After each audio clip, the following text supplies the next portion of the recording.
اب ایک اور اہم ترین آیت آ رہی ہے اسی کانٹیکسٹ میں. یہود و نصارہ جو اسلام کا مذاق اڑایا کرتے تھے اس وقت بھی اور آج کل بھی، اور میری پچھلی پوری گفتگو تقریباً 80 منٹ کی اسی پر تھی، جو گستاخانہ فلم تقریباً 3 ہفتے پہلے ریلیز ہوئی ہے 11 ستمبر 2012 کو، انوسینس آف مسلمز. اس پہ میں نے 80 منٹ گفتگو کی تھی کہ آج ہمیں کیا لایا عمل اختیار کرنا چاہیے.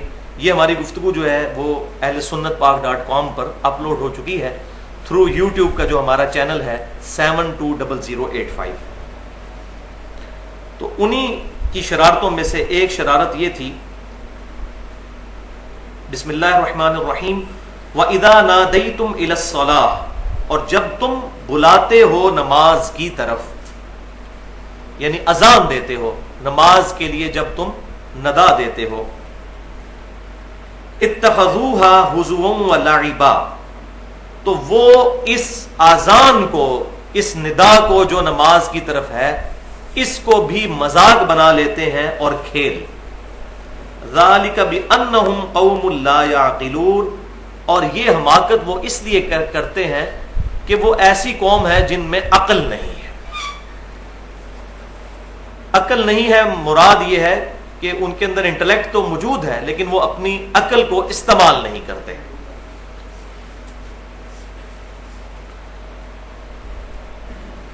اس کانٹیکسٹ میں اذان کے حوالے سے میں تھوڑی ڈیٹیل گفتگو کر لوں، پھر انشاءاللہ تعالی اس کو آگے لے کر چلیں گے. یہاں اذان کا ذکر آیا کہ جب نماز کے لیے ندا دی جاتی ہے، نماز کی طرف بلایا جاتا ہے، تو وہ اذان کا مذاق اڑاتے ہیں.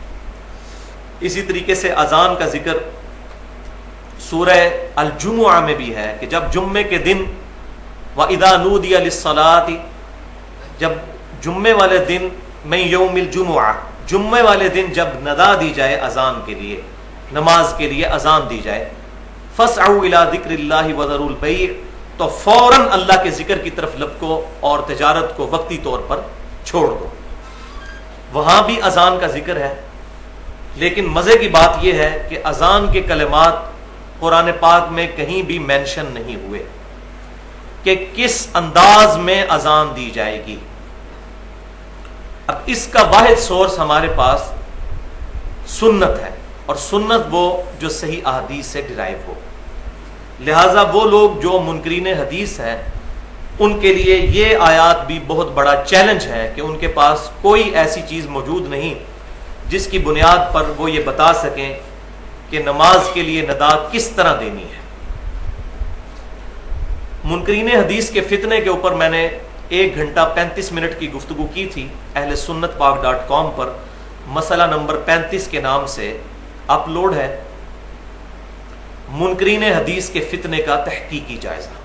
یہ ایک ایکسٹریم تھی کہ وہ لوگ جو سنت کا انکار کرتے ہیں جو صحیح احادیث سے ڈرائیو، اور دوسری ایکسٹریم ہے ضعیف الاسناد اور من گھڑت احادیث کے فتنے کا تحقیقی جائزہ، کہ ہر قسم کی حدیث کو جو اصول محدثین پر درست نہ ہو اس کو ایکسیپٹ کر کے قرآن پاک کا اور صحیح احادیث کا جنازہ نکال دیا جائے.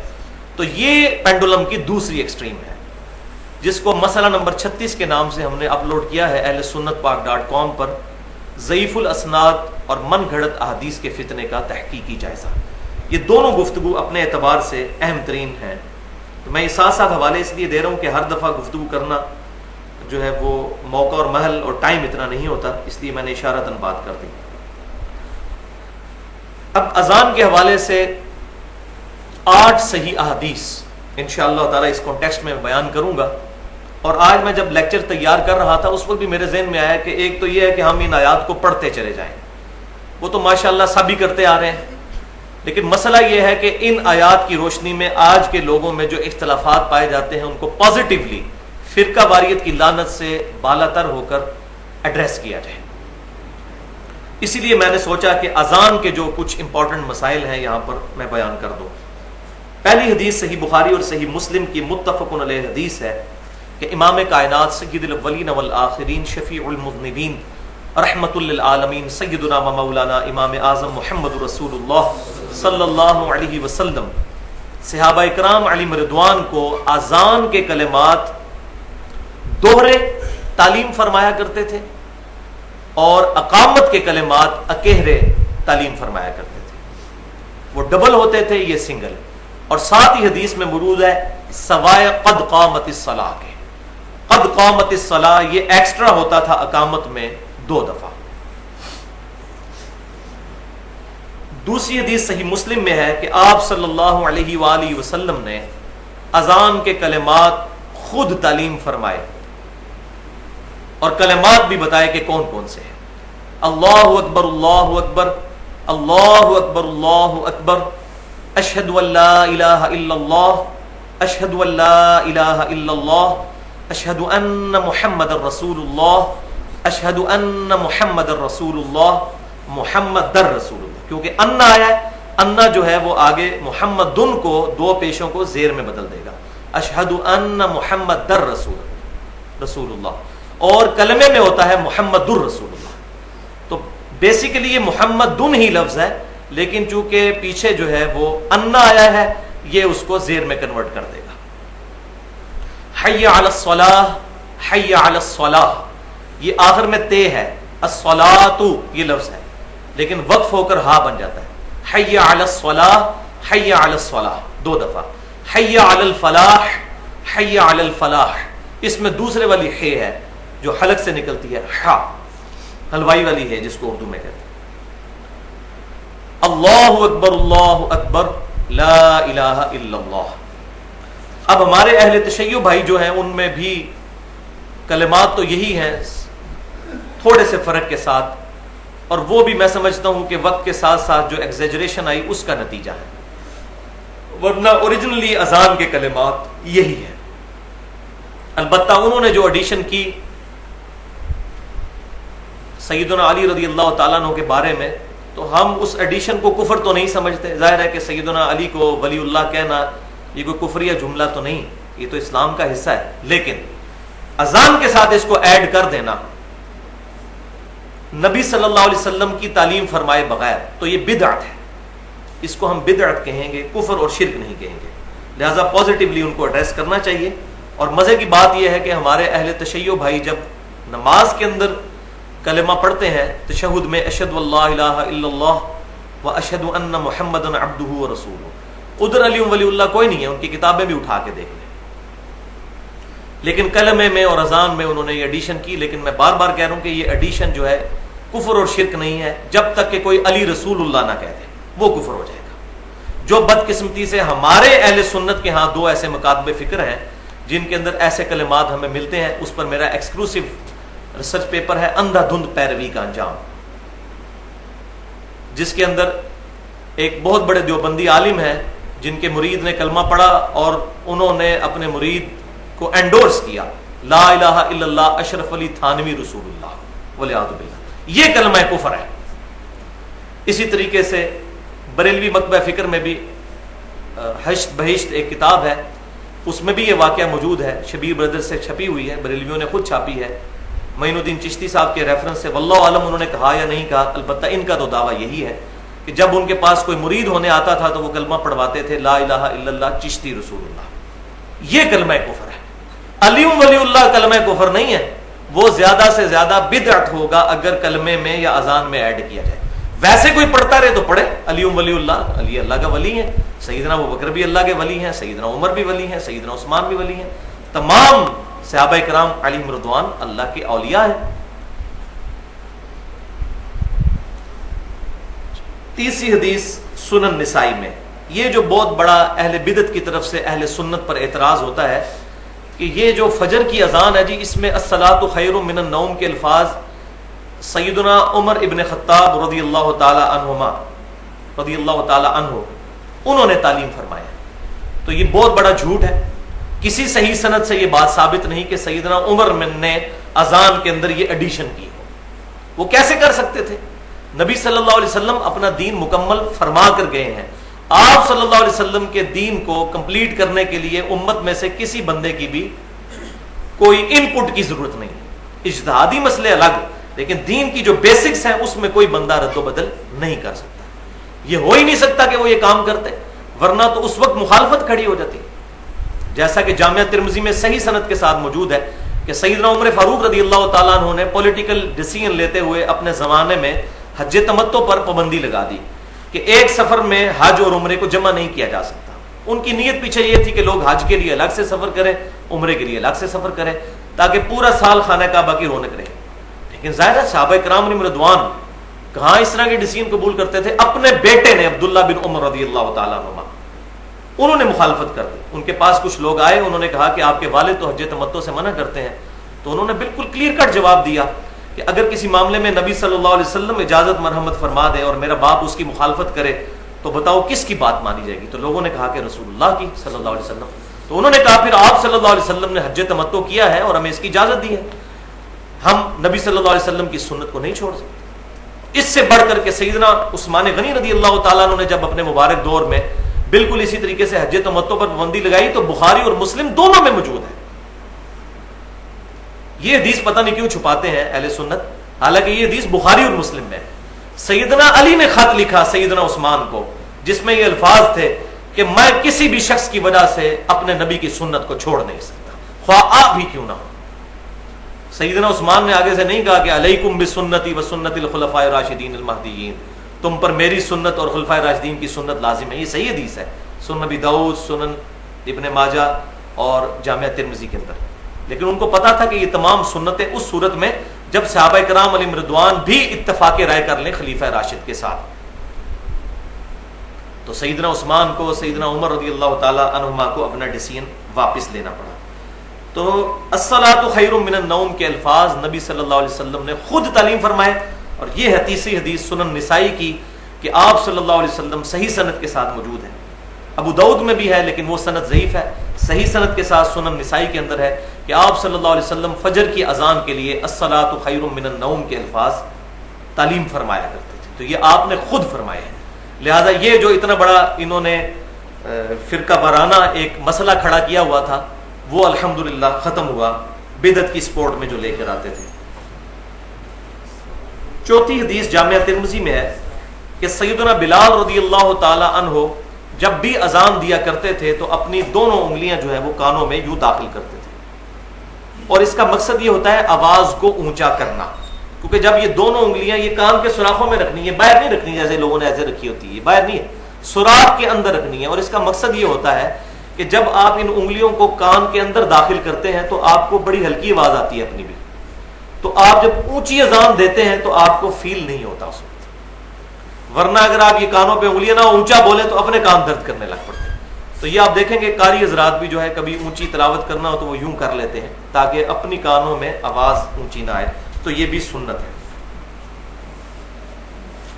پانچویں حدیث جامعہ ترمذی, سنن ابی داؤد, سنن نسائی اور سنن ابن ماجہ میں ہے کہ نبی صلی اللہ علیہ وسلم ترجیح والی اذان بھی تعلیم فرمایا کرتے تھے. ترجیح سے مراد ہے ریپیٹیٹو جو اذان ہے, کچھ کلمات کو زیادہ مرتبہ ریپیٹ کرنا ترجیح کے ساتھ. اور خصوصاً صحیح بخاری اور مسلم میں ملتا ہے کہ جو تہجد کی اذان ہوا کرتی تھی خصوصاً رمضان شریف کے اندر جو سیدنا بلال دیتے تھے وہ ترجیح والی اذان ہوتی تھی. اور پھر فجر کے لیے اذان عبداللہ ابن ام مکتوم رضی اللہ تعالیٰ عنہ دیا کرتے تھے. تو وہ اذان اسی سنن ابی داؤد, نسائی, ابن ماجہ اور ترمذی میں موجود ہے کہ اس میں آپ صلی اللہ علیہ وسلم اذان کے 19 کلمات تعلیم فرماتے تھے اور اقامت کے 17 کلمات. تو یہاں سے وہ ڈبل اقامت بھی ثابت ہو جاتی ہے جیسے ہمارے حنفی بھائی دیتے ہیں, لیکن وہ 2 نمبر یہ کرتے ہیں کہ وہ اس اذان کے ساتھ اقامت ڈبل دیتے ہیں کہ جو اذان سنگل ہوتی ہے. ہماری عمومی اذان تو سنگل ہی ہے جو ڈبل کلمات والی اذان ہے, اس کے ساتھ جب اقامت پڑھیں گے تو پھر بخاری اور مسلم میں نے پہلی حدیث بتا دی تھی کہ اکیلی اقامت ہوگی, جیسا کہ یہاں ہمارے اہل سنت میں سے اہل حدیث حضرات دیتے ہیں اور سعودی عرب میں بھی اکیلی اقامت کہی جاتی ہے. اللہ اکبر اللہ اکبر اشہد ان لا الہ الا اللہ اشہد ان محمد رسول اللہ حی علی الصلاۃ حی علی الفلاح قد قامت الصلاۃ قد قامت الصلاۃ. اس کو 2 دفعہ کہنا ہے, اللہ اکبر لا الہ الا اللہ. یہ کلمات ہیں عام اذان کے ساتھ, لیکن جو 19 کلمات والی اذان ہوگی ترجیح والی, اس میں کیا ہے اشہد ان لا الہ الا اللہ 4 دفعہ ہے, پھر اشہد ان محمد رسول اللہ بھی 4 دفعہ ہے. تو یہ چونکہ 4 دفعہ ہے اس لیے اس کی اقامت پھر دوبارہ سے ڈبل ہو جائے گی اور اس میں وہ 17 کلمات ہوں گے. اللہ اکبر اللہ اکبر اللہ اکبر اللہ اکبر اشہد ان لا الہ الا اللہ اشہد ان لا الہ الا اللہ اشہد ان محمد رسول اللہ اشہد ان محمد رسول اللہ حی علی الصلاۃ حی علی الصلاۃ حی علی الصلاۃ حی علی الصلاۃ حی علی الفلاح حی علی الفلاح. اگر ملائیں گے الگ الگ پڑھیں گے تو حی علی الفلاح بن جائے گا. قد قامت الصلاۃ قد قامت الصلاۃ. اگر ملائیں گے الگ الگ پڑھیں گے تو قد قامت الصلاۃ قد قامت الصلاۃ. اللہ اکبر لا الہ الا اللہ. تو یہ بڑی علماء جو ہے ظاہر عوام تو بیچاری بھولی ہے. مولوی 2 نمبری کرتا ہے. وہ کہتا ہے جی دیکھیں جی سنن نسائی کے اندر جو ہے وہ ابو داؤد ابن ماجہ میں دیکھیں ڈبل اقامت موجود ہے. آپ کیوں کہتے ہو اکیلی اقامت کہنی چاہیے؟ تو اس کے ساتھ پوری حدیث نہیں پڑھتے. 2 نمبری دیکھیں بالکل اس طریقے سے جیسا کہ ہم یہاں پر ایک مردہ سنت کو زندہ کرتے ہیں تو لوگ شور مچاتے ہیں. حالانکہ اس پہ علیحدہ سے ریسرچ پیپر بھی اب لکھ دیا ہے کہ جنازے کی نماز میں ایک طرف سلام پھیرنا یہ سنت ہے. پورے سعودی عرب میں ایک طرف پھیرا جاتا ہے. میں یہ نہیں کہہ رہا کہ سعودی عرب میں جو کچھ ہوتا ہے وہ صحیح ہے, لیکن یہ کوئی نئی بات نہیں ہے, وہاں پر اس پر عمل ہو رہا ہے. صحیح سند کے ساتھ نماز جنازہ میں 2 طرف سلام پھیرنا ثابت نہیں. ایک ہی روایت ہے سنن الکبریٰ البہیقی کے اندر, لیکن اس کے اندر حماد بن ابی سلیمان جو ہے وہ مدلس راوی ہیں اور وہ ان سے روایت کر رہے ہیں, اور مدلس کی ان والی روایت ضعیف ہوتی ہے جب تک سما کی تصریح موجود نہ ہو. یہ پیٹ رول ہے جو صحیح مسلم کے مقدمے میں موجود ہے, وہ روایت ضعیف ہے.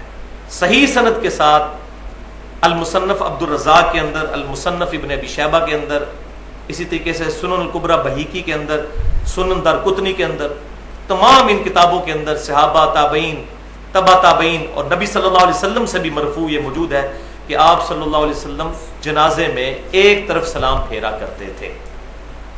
بلکہ شاید اس وقت میری جیب میں ہو, میں نے آج کسی بھائی کو دینی تھی یہ چیز, تو یہ میں آپ کو روایت بھی بتا دیتا ہوں. یہ جو 2 نمبری کرتے ہیں,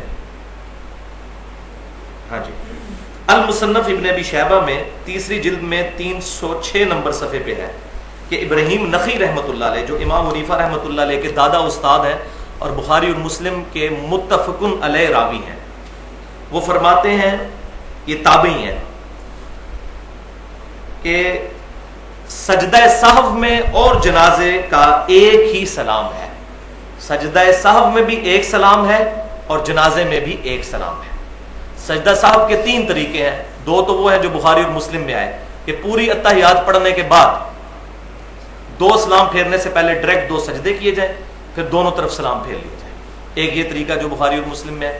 دوسرا طریقہ بخاری اور مسلم میں کچھ یوں ہے کہ دونوں طرف سلام پھیر لیا جائے, اس کے بعد 2 سجدے کر لیے جائیں, پھر دوبارہ سلام پھیرنے کی ضرورت نہیں. اور تیسرا طریقہ یہ ہے جو سیدنا ابراہیم نخعی رحمۃ اللہ علیہ سے ثابت ہے کہ التحیات للہ والصلوات, یہ عبدو و رسولو تک پڑھ کر ایک طرف سلام پھیرا جائے, پھر 2 سجدے کر کے پھر دوبارہ تشہد پڑھ کر دونوں طرف سلام پھیرا جائے. اس کا اشارہ صحیح مسلم میں بھی ملتا ہے دوبارہ تشہد پڑھنے کا. اب ابراہیم نخعی کی ایک ہی حدیث ہے وہ کہ صحف میں بھی ایک سلام ہے اور جنازے میں بھی ایک سلام, تو اس سے آدھی روایت تو وہ لے لیتے ہیں, آدھی چھوڑ دیتے ہیں. افتؤمنون ببعض الکتاب وتکفرون ببعض, کیا تم کتاب کے آدھے حصے پر ایمان لاتے ہو اور آدھے پر ایمان ہی نہیں لاتے؟ ایسے مولوی گھستا ہے دین کے اندر اور اپنے مطلب کی چیزیں نکال کر امت کو فتنے میں داخل کرتا ہے. لہٰذا سجدہ سہو میں بھی ایک سلام اور نماز جنازہ میں بھی دائیں طرف ایک سلام پھیرنا ہے, یہی سنت ہے. تو بات کہاں سے کہاں نکل گئی؟ میں اذان کا بتا رہا تھا کہ جب ڈبل اذان ہوگی تو اقامت ڈبل ہوگی. اگر سنگل اذان جو ہم عموماً دیتے ہیں تو اس کے لیے اقامت سنگل ہی ہوگی, یعنی اذان کے کلمات ڈبل اور اقامت کے سنگل. 6 حدیث صحیح بخاری اور مسلم کی متفق علیہ حدیث ہے کہ آپ صلی اللہ علیہ وسلم نے فرمایا کہ اذان کی آواز سن کر شیطان کی ہوا خارج ہو جاتی ہے اور بھاگ جاتا ہے. اسی طریقے سے جب اقامت کہی جاتی ہے تو بھی شیطان کی ہوا خارج ہو جاتی ہے اور وہاں سے بھاگ جاتا ہے. اور صحیح مسلم میں تو باقاعدہ موجود ہے, ایک مقام کا ذکر کر کے وہاں تک بھاگ جاتا ہے. اور وہ راوی کہتے ہیں کہ وہ مدینہ شریف سے 36 میل دور تھا, یعنی اذان کی آواز کا اتنا روب ہے کہ شیطان 36 میل دور بھاگ جاتا ہے. 7ویں حدیث صحیح مسلم میں ہے کہ آپ صلی اللہ علیہ وآلہ وسلم نے فرمایا کہ جو شخص اذان کا جواب دے، اور جواب کیا ہے وہ اگلی حدیث میں بتا دوں گا، اذان کا جواب دے، اس کے بعد مجھ پر درود شریف پڑھے، تو جو ایک دفعہ مجھ پر درود شریف پڑھے گا اللہ تعالیٰ اس پر 10 رحمتیں نازل فرمائے گا۔ پھر آپ صلی اللہ علیہ وسلم نے فرمایا کہ اس کے بعد وہ الوسیلہ والی دعا اللہ کے حضور میرے لیے مانگے تو میری شفاعت قیامت والے دن اس شخص کے حق میں حلال ہو جائے گی۔ تو شفاعت رسول صلی اللہ علیہ وسلم حاصل کرنے کا نسخہ کیا ہے؟ اذان کا جواب دینا ہے، اس کے بعد درود شریف پڑھنا ہے، اور اس کے بعد الوسیلہ والی دعا مانگنی ہے۔ دعا صحیح مسلم میں موجود نہیں، یہی حدیث مختصر الفاظ کے ساتھ صحیح بخاری میں ہے اور وہاں دعا بھی ہے۔ اللہم رب هذه الدعوة التامة والصلاة القائمة آت محمدا الوسیلة والفضیلة وابعثه مقاما محمودا الذی وعدتہ، یہاں تک، اور انک لا تخلف المیعاد، یہ حصہ بھی سنن البیہقی الکبریٰ کے اندر صحیح سند کے ساتھ موجود ہے۔ تو یہ بیچ میں جو ایڈیشن کی ہوئی ہے وہ درجۃ الرفیع اور ساتھ شفاعت کے جو الفاظ ہیں وہ کہنے کی ضرورت نہیں، وہ اس کی وجہ سے شفاعت خود بخود ہو جائے گی، وہ الفاظ صحیح سند کے ساتھ ثابت نہیں ہے۔ 8ویں حدیث صحیح مسلم میں آپ صلی اللہ علیہ وسلم نے اذان کا جواب بھی تعلیم فرمایا کہ اللہ اکبر کے جواب میں اللہ اکبر اس کو آپ رپیٹ کریں، حی علی الصلاح حی علی الفلاح کے جواب میں لا حول ولا قوت الا باللہ کہنا ہے۔ وہ کلمات بھی رپیٹ کیے جا سکتے ہیں، دونوں حدیثیں صحیح مسلم میں موجود ہیں۔ ایک میں تو کیٹاگوریکل مینشن ہے کہ جو کچھ مؤذن کہتا ہے وہی کہو، اس کے تحت اگر کوئی اس کے جواب میں یہ کہہ لیتا ہے تب بھی ٹھیک، حی علی الصلاح حی علی الفلاح کے جواب میں وہی۔ لیکن دوسری حدیث میں ملتا ہے کہ لا حول ولا قوت الا باللہ، یعنی نہیں ہے طاقت گناہوں سے بچنے کی اور نہ نیکیوں پر استقامت مگر اللہ کی توفیق سے۔ اور یہاں یہ بات بھی یاد رکھیں کہ صحیح بخاری اور مسلم کی متفقن علیہ حدیث ہے کہ آپ صلی اللہ علیہ وسلم نے فرمایا قیامت والے دن جو مؤذن لوگ ہیں اذان دینے والے ان کی گردنیں سب سے لمبی ہوں گی، یہ اس کی فضیلت ہے۔ اس کے علاوہ بھی فضائل بہت زیادہ موجود ہیں، لیکن اکثر اذان دینے کے جو فضائل بیان کیے جاتے ہیں وہ ضعیف سند کے ساتھ ہی بیان ہوتے ہیں، لیکن اذان جو ہے اس کی فضیلت بہت زیادہ ہے، اور یہ نہیں سمجھنا چاہیے کہ یہ کوئی 3rd کلاس لوگوں کا کام ہے اذان دینا۔ بڑھ چڑھ کر شوق سے جب بھی موقع ملے اذان دینے کی سعادت حاصل کرنی چاہیے، لیکن اذان پہلے سیکھیں اور کسی عالم کو سنا بھی لیں تاکہ اذان صحیح دینی آ جائے، اس کے بعد اذان کے لیے کھڑے ہوں۔ اسی طریقے سے اب 2-3 مسائل ہیں یہاں پر میں بیان کر دوں، 3 مسائل، 3 امپورٹنٹ پوائنٹ ہیں جو میں یہاں پر ڈسکس کرنا چاہتا ہوں اذان کے حوالے سے۔ پوائنٹ نمبر 1 یہ ہے کہ جامعہ ترمذی سنن نبی داؤد کے اندر صحیح سند کے ساتھ یہ حدیث موجود ہے کہ امام کائنات صلی اللہ علیہ وسلم نے ارشاد فرمایا کہ اذان اور اقامت کے درمیان کی گئی دعا رد نہیں جاتی۔ اذان اور اقامت کے درمیان جو دعا کی جاتی ہے، اس طرح باقی صحیح حدیث میں ملتا ہے فرض نماز کے فوراً بعد، لیکن یہ والا جو موقع ہے یہ زبردست موقع ہے کہ اذان اور اقامت کے درمیان دعا اللہ تبارک و تعالیٰ قبول فرماتا ہے۔ تو اگر کوئی شخص مسجد میں پہلے پہنچ جاتا ہے، تحیۃ المسجد کے نوافل پڑھتا ہے یا تحیۃ الوضو کے، اس کے بعد ابھی ٹائم باقی ہے تو اس وقت کو دعاؤں میں گزارے اور اللہ کے حضور اپنی التجا پیش کرے، یہ دعاؤں کی قبولیت کا وقت ہے۔ اور یہاں پر مجھے اب ضمناً بات یاد آ گئی، جامعہ ترمذی میں صحیح سند کے ساتھ موجود ہے کہ دعا کبھی بھی رد نہیں جاتی۔ 3 صورتیں ہی ہوتی ہیں دعا کی، یا تو اللہ تبارک و تعالیٰ جو کچھ اللہ سے مانگا وہ عطا فرما دیتا ہے، یا پھر اللہ تبارک و تعالیٰ اس دعا کے بدلے میں انسان کو اس سے بہتر چیز عطا کر دیتا ہے۔ یہ بھی ہو سکتا ہے کہ اس کی کوئی مصیبت ٹل جائے، یا وہ جو ڈیمانڈ کر رہا ہے اس سے اچھی چیز اللہ تعالیٰ اس کو عطا کرتا ہے۔ اور پھر تیسری چیز آپ صلی اللہ علیہ وسلم نے فرمائی کہ پھر یا یہ صورت ہوتی ہے کہ اس دعا کو اللہ تعالیٰ قیامت کے دن تک کے لیے محفوظ فرما دیتا ہے، پھر قیامت والے دن اس کا اجر عطا فرمائے گا۔ لہذا دعا کثرت کے ساتھ، خشوع و خضوع کے ساتھ کرتے رہنا چاہیے، اور اس میں ذرا بھی سستی نہیں کرنی چاہیے۔ پوائنٹ نمبر 2، یہ بڑا راگ الاپا جاتا ہے کہ جی خصوصاً اہل سنت پر یہ الزام لگایا جاتا ہے کہ یہ جمعے کی 2 اذانیں کیوں نہیں دیتے، ایک اذان کیوں دیتے ہیں، کیونکہ باقی ہمارے جو حنفی بھائی ہیں وہ 2 اذان دیتے ہیں۔ تو یہ بات تو بالکل صحیح ہے کہ صحیح بخاری کے اندر موجود ہے، تقریباً اوپر تلے 4 احادیث صحیح بخاری میں، کتاب الجمعہ چیپٹر کے اندر، جمعے والے چیپٹر میں، کہ نبی صلی اللہ علیہ وسلم کے مبارک زمانے میں ایک اذان جمعے کی دی جاتی تھی، اور وہ اس وقت دی جاتی تھی، اسی حدیث میں موجود ہے، جب خطیب آ کر جمعے کے لیے، خطبے کے لیے ممبر پر آ کر بیٹھ جاتا تھا، اس کے بعد اذان دی جاتی تھی۔ سیدنا عمر کے زمانے میں بھی، سیدنا ابوبکر صدیق، سیدنا عمر کے زمانے میں بھی، اور سیدنا عثمان کے شروع کے زمانے میں بھی جمعے کی ایک اذان ہی دی جاتی تھی۔ لیکن ساتھ ہی پھر ان احادیث میں موجود ہے کہ سیدنا عثمان غنی رضی اللہ تعالیٰ عنہ کے مبارک دور میں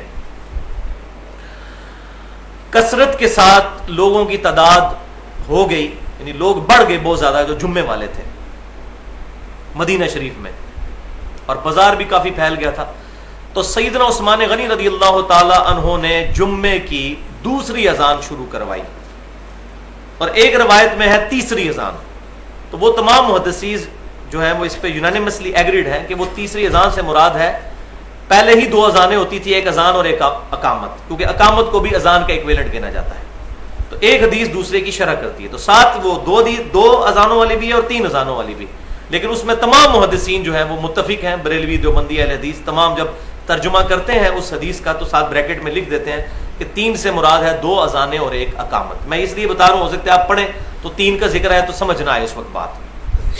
ویسے بھی میں نے پہلے جو حدیث بیان کی کہ جب اقامت ہوتی ہے تب بھی شیطان بھاگ جاتا ہے، یہ بھی اذان کا ایکویلنٹ ہوتا ہے۔ تو سیدنا عثمان غنی رضی اللہ تعالیٰ عنہ نے اذان شروع کروائی، اور یہ بخاری کے الفاظ موجود ہیں کہ اذان شروع کروائی اور بازار میں اذان شروع کروائی دوسری، تاکہ بازار والے لوگوں کو پتہ چل جائے کہ مسجد میں خطیب جو ہے ممبر پر آ کر بیٹھ گیا ہے۔ آج کل والا حساب تو نہیں تھا نا کہ اسپیکر سے آواز پہنچ جاتی تھی، ایسے تو ہوتا ہی نہیں تھا۔ تو وہ دوسری اذان جو تھی، دوسری اذان سے مراد نہیں کہ پہلے ایک ہوئی پھر دوسری، یہ پیرل میں 2 اذانیں ہوتی تھی، مسجد میں ایک ہی اذان ہوتی تھی۔ دوسری اذان سے مراد یہ نہیں کہ مسجد میں دوسری، اس میں موجود ہے کہ دوسری اذان جو ہے وہ بازار میں ہوا کرتی تھی، تاکہ بازار والے لوگوں کو بھی پتہ چل جائے کہ مسجد میں خطیب آ کر ممبر پر بیٹھ چکا ہے۔ تو یہ سائملٹینیسلی دونوں اذانیں ہوتی تھی، مسجد میں بھی ہو رہی ہوتی تھی اور بازار میں بھی، جس طرح آج کل بیک وقت ساری مسجدوں میں اذانیں شروع ہو جاتی ہیں، تو اذان تو ایک ہی ہے وہ، اب وہ اگر کوئی اس کو گننا شروع کر دے تو 100-150 تو ہمارے شہر میں اذانیں ہو رہی ہیں، تو بے وقوفی ہے نا اگر کوئی اس کو اس طریقے سے ایکومولیٹو اس کی گنتی کرنا شروع کر دے، تو یہ بے وقوفی ہے نا۔ تو پیرلل میں 2 اذانیں ہوتی تھیں، ایک بازار میں اور ایک مسجد میں، اور مقصد کیا تھا کہ بازار والوں کو پتہ چل جائے کہ مسجد میں چلیں، اب خطیب ممبر پر بیٹھ چکا ہے۔ ظاہر کمیونیکیشن کے لیے اس وقت اس طریقے سے سپیکرز وغیرہ اویلیبل نہیں تھے، تو لہٰذا بالکل ٹھیک ہے، ہم اس پہ کوئی اعتراض نہیں کرتے۔ لیکن مسئلہ یہ ہے کہ یہ چونکہ ایک اجتہادی مسئلہ تھا، اس وقت سیدنا عثمان نے جو کچھ کیا، ہم اس کو الحمدللہ سر آنکھوں پر رکھتے ہیں۔ آج بھی اگر دنیا سے ٹیکنالوجی ختم ہو جائے یہ والی کہ اسپیکر کے ذریعے اذان کی آواز نہ پہنچ سکے، تو ہم بھی اس دوسری اذان کو بالکل جائز سمجھتے ہیں، دینی چاہیے۔ لیکن اب چونکہ وہ محل نہیں رہا، لہٰذا اسی سنت کی طرف رجوع کرنا چاہیے جو صحیح بخاری میں بھی موجود ہے کہ سیدنا عمر فاروق رضی اللہ تعالیٰ عنہ سے ریکویسٹ کی گئی کہ آپ اپنا خلیفہ کسی کو بنا دیجئے، تو انہوں نے فرمایا کہ اگر میں اپنا خلیفہ کسی کو بناتا ہوں تو میں اس کی سنت پر عمل کرتا ہوں جو مجھ سے بہتر ہے، یعنی سیدنا ابو بکر، اور اگر میں اپنا خلیفہ کسی کو نامزد نہیں کرتا تو میں اس کی سنت پر عمل کرتا ہوں جو ابو بکر سے بھی بہتر ہے، یعنی نبی صلی اللہ علیہ وسلم۔ تو صحابہ کہتے ہیں ہم سمجھ گئے کہ سیدنا عمر بھی نبی صلی اللہ علیہ وسلم کی طرح اپنا خلیفہ کسی کو نہیں بنائیں گے۔ آپ نے وہ 6 رکنی کمیٹی بنا دی، 10 مبشرہ میں سے 6 بندوں کو ڈال دیا، سیدنا عثمان، سیدنا علی، سیدنا طلحہ، سیدنا زبیر، عبد الرحمن بن عوف، سعد بن ابی وقاص رضی اللہ تعالی عنہم اجمعین. لیکن اپنے اوپر رسپانسبلٹی نہیں لئی کہ ایک بندے کو، انہوں نے کہا اگر میں کرتا ہوں تو ابو بکر کی سنت ہے. تو میں بھی یہاں یہی کہتا ہوں کہ اگر کوئی شخص 2 اذان والی سنت پر آج بھی عمل کرتا ہے بہت اچھی بات ہے، لیکن مسجد میں 2 اذانیں نہ دے. یہ پبلک کو دھوکہ دینا بند کریں. یہ مولوی، یہ اذان ہوگی بازار میں دوسری، سر آنکھوں پر. سیدنا عثمان کی سنت پر عمل کریں، بہت اچھی بات ہے، ہم اس کو صحیح سمجھتے ہیں.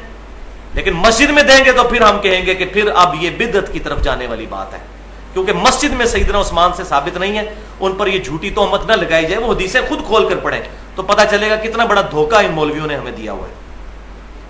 اور ہم سے اگر کوئی پوچھتا ہے اہل سنت منہج پر جو لوگ چل رہے ہیں، تو ہم کہتے ہیں کہ اگر ہم 2 اذانیں دیتے ہیں تو ہم اس کی سنت پر عمل کرتے ہیں جو اس امت میں سیدنا ابو بکر اور عمر کے بعد سب سے افضل ہیں، یعنی سیدنا عثمان رضی اللہ تعالیٰ عنہ. اور اگر ہم ان کی سنت پر عمل نہیں کرتے تو ہم ان کی سنت پر عمل کرتے ہیں کہ جو نبی صلی اللہ علیہ وسلم کی سنت اور آپ کے بعد آپ کے 2 خلفاء جو اس امت میں سب سے بڑھ کر ہیں، سیدنا ابو بکر اور سیدنا عمر رضی اللہ تعالی عنہما. لہذا یہ مسئلہ بھی میں نے کلیئر کیا. اب پوائنٹ نمبر 3، یہ تھوڑا سا انٹرسٹنگ معاملہ ہے اذان کے حوالے سے. آپ لوگ بچپن سے یہ بات سنتے آئے ہوں گے اپنے بڑے بوڑھوں سے، اور پھر ہمارے پاکستان میں اس طرح کے تمام بے سند واقعات کو پروپوگیٹ کرنے کے لیے ایک بہت اچھا سورس موجود ہے. وہ ہے ایسی قوالیاں جس کے اندر ایگزیجریشن کے ساتھ صحابہ کرام علیہم رضوان کی یا نبی صلی اللہ علیہ وسلم کی تعریف کی جاتی ہے. اگر کوئی نعت پڑھتا ہے یا کسی صحابی کی منقبت پڑھتا ہے جائز ہے، میوزک کے ساتھ نہ ہو، لیکن وہ چیزیں ہوں جو ثابت بھی ہوں. خام خواہ ان کی شان کو دھکے کے ساتھ بلند کرنا یہ دین کے اندر ایگزیجریشن ہے، ظلم ہے، غلو ہے، بدعت کے درجے میں ہے. اور بسا اوقات انسان کا ایمان بھی برباد ہو جاتا ہے جب نبی صلی اللہ علیہ وسلم پر اگر کوئی جھوٹی بات منسوب کر دی جائے. تو ہمارے معاشرے میں ایک واقعہ بڑا عام ہے جو قوالی کے ذریعے بھی عام کیا گیا کہ ایک دفعہ کچھ صحابہ نے شکایت کی سیدنا بلال کی کہ وہ اذان صحیح نہیں دیتے، وہ شین کی بجائے سین پڑھ دیتے ہیں، اشہد ان محمد رسول اللہ، اشہد ان محمد رسول اللہ. تو نبی صلی اللہ علیہ وسلم نے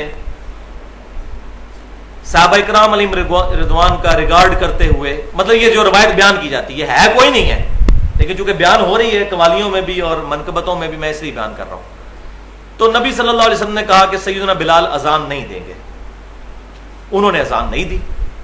اذان نہیں دی تو سورج ہی طلوع نہیں ہوا جو صبح کے وقت پو پھوٹتی ہے فجر کے لیے. کیونکہ وہ تہجد کی، یہ بڑے ہے سمجھدار ہیں، ان کو پتہ ہے. کوئی پوچھے کہ فجر کی اذان تو ویسے ہی پو پھوٹنے کے بعد ہوتی ہے، تو وہ اذان چونکہ سیدنا بلال تو تہجد کی اذان دیا کرتے تھے، وہ پو پھوٹنے سے پہلے ہوتی تھی. لہٰذا یہ میں ٹیکنیکل پوائنٹ بتا دوں آپ کو، یہ نہ ہو آپ ہاتھ ڈال بیٹھے اور آگے سے وہ علمی تو طریقے پہ آپ کو خاموش کروا دیں. فجر کی اذان تو عبداللہ بن ام مکتوم دیا کرتے تھے، بخاری اور مسلم میں موجود ہے، کیونکہ وہ نابینا صحابی تھے. ان کو اگر کوئی بتاتا تھا کہ فجر کا جو وقت شروع ہو چکا ہے، صبح صادق جو صبح جو ہے وہ فجر کے وقت جو ہے وہ پو پھوٹتی ہے مشرق کی طرف سے، تب وہ اذان دیتے تھے. تو سیدنا بلال کی اذان بخاری مسلم میں آتا ہے کہ وہ لوگوں کو جگانے کے لیے ہوتی تھی تاکہ لوگ سحری کر لیں. تو سیدنا بلال نے اذان نہیں دی تو اس دن ختم سحری نہیں ہوا، یعنی صبح صادق ہی نہیں ہوئی، فجر کا وقت ہی نہیں شروع ہوا. بڑے لوگ پریشان ہوئے کہ یہ مسئلہ کیا ہوا ہے. تو پھر پتہ چلا کہ جی وہ فرشتہ آیا، اس نے نبی صلی اللہ علیہ وسلم کو خبر دی کہ چونکہ بلال کی اذان پہ آپ نے پابندی لگائی تھی، اس لیے جو ہے وہ سورج ہی جو ہے وہ طلوع نہیں ہوا، سورج جو ہے اس کی پو جو ہے نہیں پھوٹی، ولیعوذ باللہ تعالی. اب یہ اس طرح کے من گھڑت واقعات پریزنٹ کر کے تو ہم بھی پھر سبحان اللہ اور الحمدللہ کہتے ہیں جی دیکھو جی سورج نہیں نکلا. بھائیو یہ سورج کا اس کے ساتھ کوئی تعلق نہیں ہے. ہم یہ مانتے ہیں اس بات کو کہ یہ پاسبل ہے کہ اگر پیغمبر دعا کریں تو سورج نہ نکلے یا سورج اپنی جگہ پر رک جائے. وہ روایت جو سیدنا علی کے بارے میں آتی ہے کہ ایک دن ان کی فجر عصر کی نماز قضا ہو گئی تھی، نبی صلی اللہ علیہ وسلم ان کی گود میں سر رکھ کر سو رہے تھے. روایتیں تو ہیں لیکن اصول محدثین پر تمام روایتیں وہ ضعیف ہیں. البتہ صحیح حدیث صحیح بخاری کے اندر موجود ہے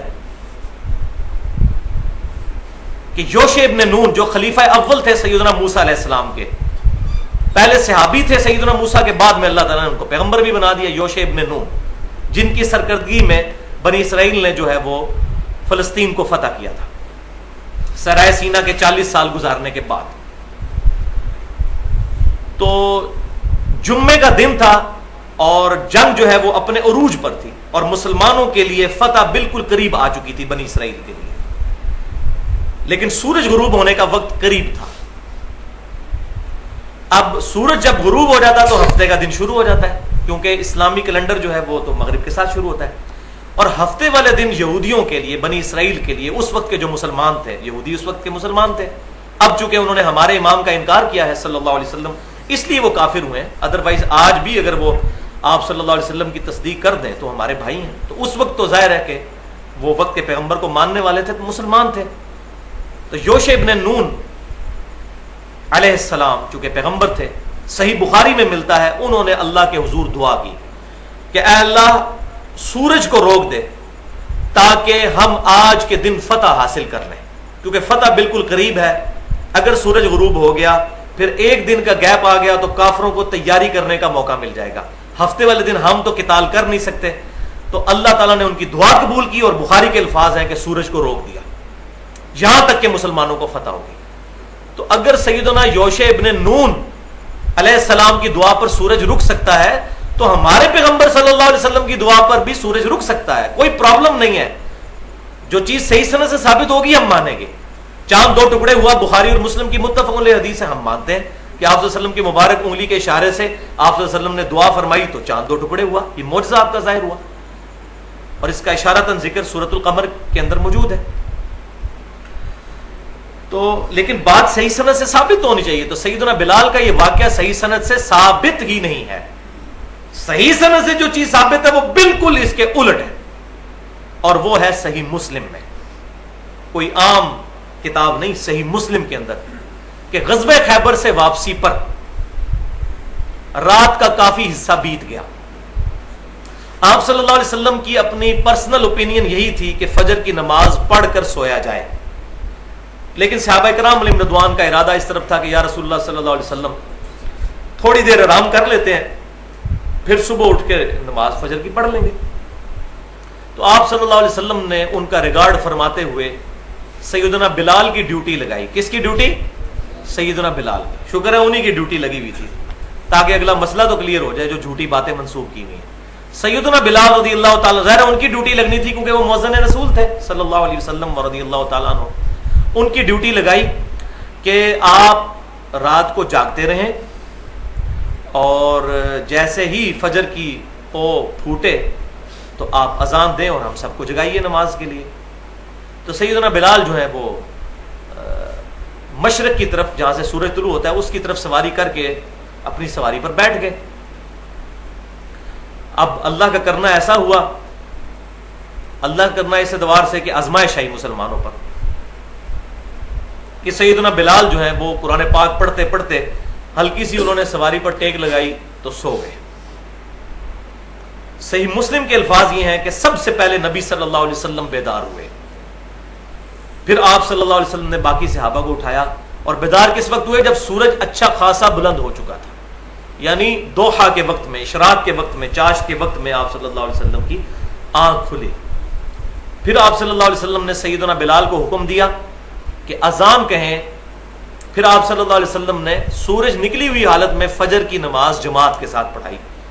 پھر آپ صلی اللہ علیہ وسلم نے ارشاد فرمایا کہ اگر تمہارے ساتھ ایسا معاملہ ہو جائے کہ سونے کی وجہ سے یا کسی اور وجہ سے نماز چھوٹ جائے تو جب یاد آ جائے اس وقت نماز پڑھ لو, وہی اس نماز کا وقت ہے.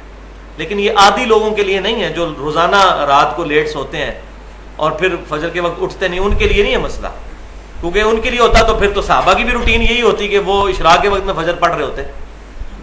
اور باقی کتابوں میں بڑی ڈیٹیل کے ساتھ ملتا ہے کہ صحابہ کرام بڑے پریشان ہوئے اور بڑے دکھی ہوئے کہ ہماری نماز قضا ہوئی ہے. تو پھر آپ صلی اللہ علیہ وسلم نے فرمایا, الموطا امام مالک میں بھی ملتا ہے اور باقی کتابوں میں بھی, کہ آپ صلی اللہ علیہ وسلم نے پھر صحابہ کو تسلی دی اور فرمایا کہ جو کچھ ہوا یہ شیطان کی طرف سے ہوا. شیطان آ کر انسان کو تھپکی دے کر سلا دیتا ہے اور پھر انسان کے اوپر سستی طاری ہوئی. لیکن یہ معاملہ آپ صلی اللہ علیہ وسلم کے ساتھ نہیں تھا. آپ صلی اللہ علیہ وسلم کا تو دل بھی جاگتا ہے. بخاری اور مسلم کی متفق علیہ حدیث ہے کہ ہم انبیاء کی صرف آنکھیں سوتی ہیں, دل جاگتا رہتا ہے. لیکن وہ جو معاملہ آپ صلی اللہ علیہ وسلم کے ساتھ ایسا ہوا یہ اللہ تعالیٰ کی طرف سے ہوا. سنقرئک فلا تنسى، قرآن پاک میں ہے محبوب صلی اللہ علیہ وسلم ہم آپ کو ایسا سکھائیں گے کہ آپ کبھی بھولیں گے نہیں، الا ما شاء اللہ، ہاں مگر جب اللہ چاہے گا تو پھر آپ بھی بھول جائیں گے. کیوں؟ تاکہ امت سیکھے. جیسے بخاری اور مسلم میں آتا ہے کہ ایک دفعہ آپ حالت جنابت میں مسجد میں آ گئے، غسل کرنا آپ کو یاد نہیں رہا، مسجد میں آئے پھر فوراً واپس گئے، اور صحابہ کرام کہتے ہیں کہ آپ صلی اللہ علیہ وسلم کے مبارک بالوں سے جو ہے وہ پانی کے قطرے ٹپک رہے تھے. اس سے بال لوگ نکالتے ہیں کہ شاید آپ ننگے سر تھے تو بالوں سے، آپ کی تو زلفیں تھی بھائی، زلفوں سے پانی یہاں سے ٹپکتا ہے، اس کے لیے ننگے سر ہونا ضروری نہیں ہے، سر پر پگڑی ہوتی تھی آپ صلی اللہ علیہ وسلم کی، تو آپ کی زلفوں سے پانی کے قطرے ٹپک رہے تھے. تو پھر آپ صلی اللہ علیہ وسلم نے فرمایا کہ مجھ پر غسل فرض تھا ازدواجی تعلق اپنی بیوی کے ساتھ قائم کرنے کی وجہ سے، تو مجھے یاد نہیں رہا. تو آپ صلی اللہ علیہ وسلم کے ساتھ اس طرح. اسی طریقے سے نماز میں بھی بخاری مسلم میں آتا ہے کہ کئی دفعہ ایسا ہوا کہ آپ کو سہو ہوا پھر آپ نے سجدہ سہو کیا تاکہ امت کو سکھایا جائے. تو یہ معاملہ بھی جو کچھ ہوا، نبی پر معاذ اللہ غفلت طاری نہیں ہوتی، نہ شیطان کا غلبہ ہوتا ہے. صحیح مسلم میں حدیث ہے کہ ہر شخص کے ساتھ ایک فرشتہ اور ایک شیطان ہے اٹیچ. تو ایک صحابی نے جرت کر کے پوچھا یا رسول اللہ آپ کے ساتھ بھی؟ فرمایا ہاں میرے ساتھ بھی، لیکن اللہ نے مجھے اس پر غلبہ دیا، وہ مسلمان ہو گیا، اب وہ بھی مجھے نیکی کی طرف ہی راغب کرتا ہے. تو سوائے آپ صلی اللہ علیہ وسلم کے کوئی شخص بھی شیطان سے محفوظ نہیں ہے، چاہے بڑے سے بڑا صحابی ہو، بڑے سے بڑا تابعی ہو، بڑے سے بڑا کوئی بزرگ.